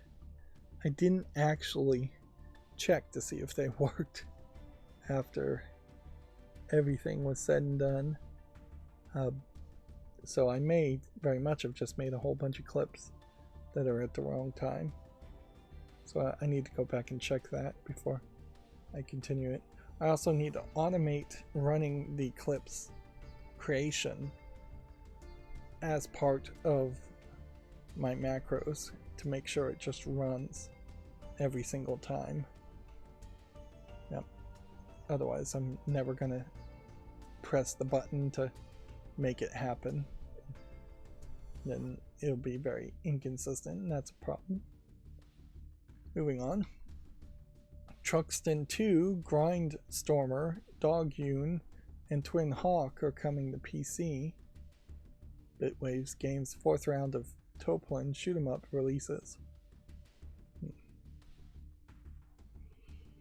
None of these games are recognizable to me, and I don't have Steam links to them. Probably click on them, but honestly, I think I'm just gonna save myself making 4 YouTube shorts for shoot 'em up games. Whatever, we'll do it. We'll go ahead and open each of these links. I'm not even gonna bother to look at them. That's how uninterested I am in shoot 'em up games without any recognizability, and frankly I don't think there is a shoot 'em up game I would recognize. So it is a catch-22 basically. Bustafellows sales top 100,000. I think Bustafellows is also based on an anime. 100,000 copies sold for a visual novel probably is a very large amount since they're celebrating it, and we don't see this celebration happen very often. So we kind of know that it's got to be incredibly way cheaper to make a visual novel than your average video game. Pretty obviously that. It took them 4 years after the initial release to sell 100,000 copies. So this might be the equivalent of selling 300,000 copies of a regular game, if not the equivalent of selling 1 million copies of a regular game. That's the non-visual novel. And it does certainly seem like if they are announcing a number like this, then that does indicate that Bustafellows might be one of the 3 or 4 visual novels that I would consider maybe covering. Visual novels, I imagine, would work very good on a Steam Deck, on a side note. And it might very well be the exact kind of game that it would be wise to only make limited coverage on instead of doing a full long play, since we know the Japanese audience and publishers don't like long plays of visual novels showing all the endings and all the storyline. But yeah, I'd still have to think what the gimmick and what the hook would be to break it up, because you'd be skipping a whole bunch of the story, and doing a synopsis still doesn't really work that well. So yeah, I definitely would have to experiment and figure out how could you play a visual novel on the Steam Deck and then make some kind of review on it. I haven't seen anybody else even try something like that, so it would be pretty new of a concept to me. Anyways, moving on. Cozy open world survival game Pathless Woods launches in early access for PC on April 3rd. Fairly certain we already made a YouTube short on this. I'm not going to make another one. And then the Gamatsu part of the macro seems to have broken at some point here, because it is not opening very many links. I guess the question to ask here is, did we miss any of these stories? No, there's really not that many. Like, this is from the 22nd, and so there's only a few that have even made it to the 25th. They're really not just publishing much. Analyst says normalized layoffs has made the threat of poached talent less worrisome for employers. Alright, and that's the end of the show. So, as always, I ask you to like, share, subscribe, comment, and keep on watching. It's probably worth pointing out that in the last stream I had a average watch time of 11 minutes, a new record, which, yeah, that seems like things are getting better. Anyways, thanks for watching. Bye.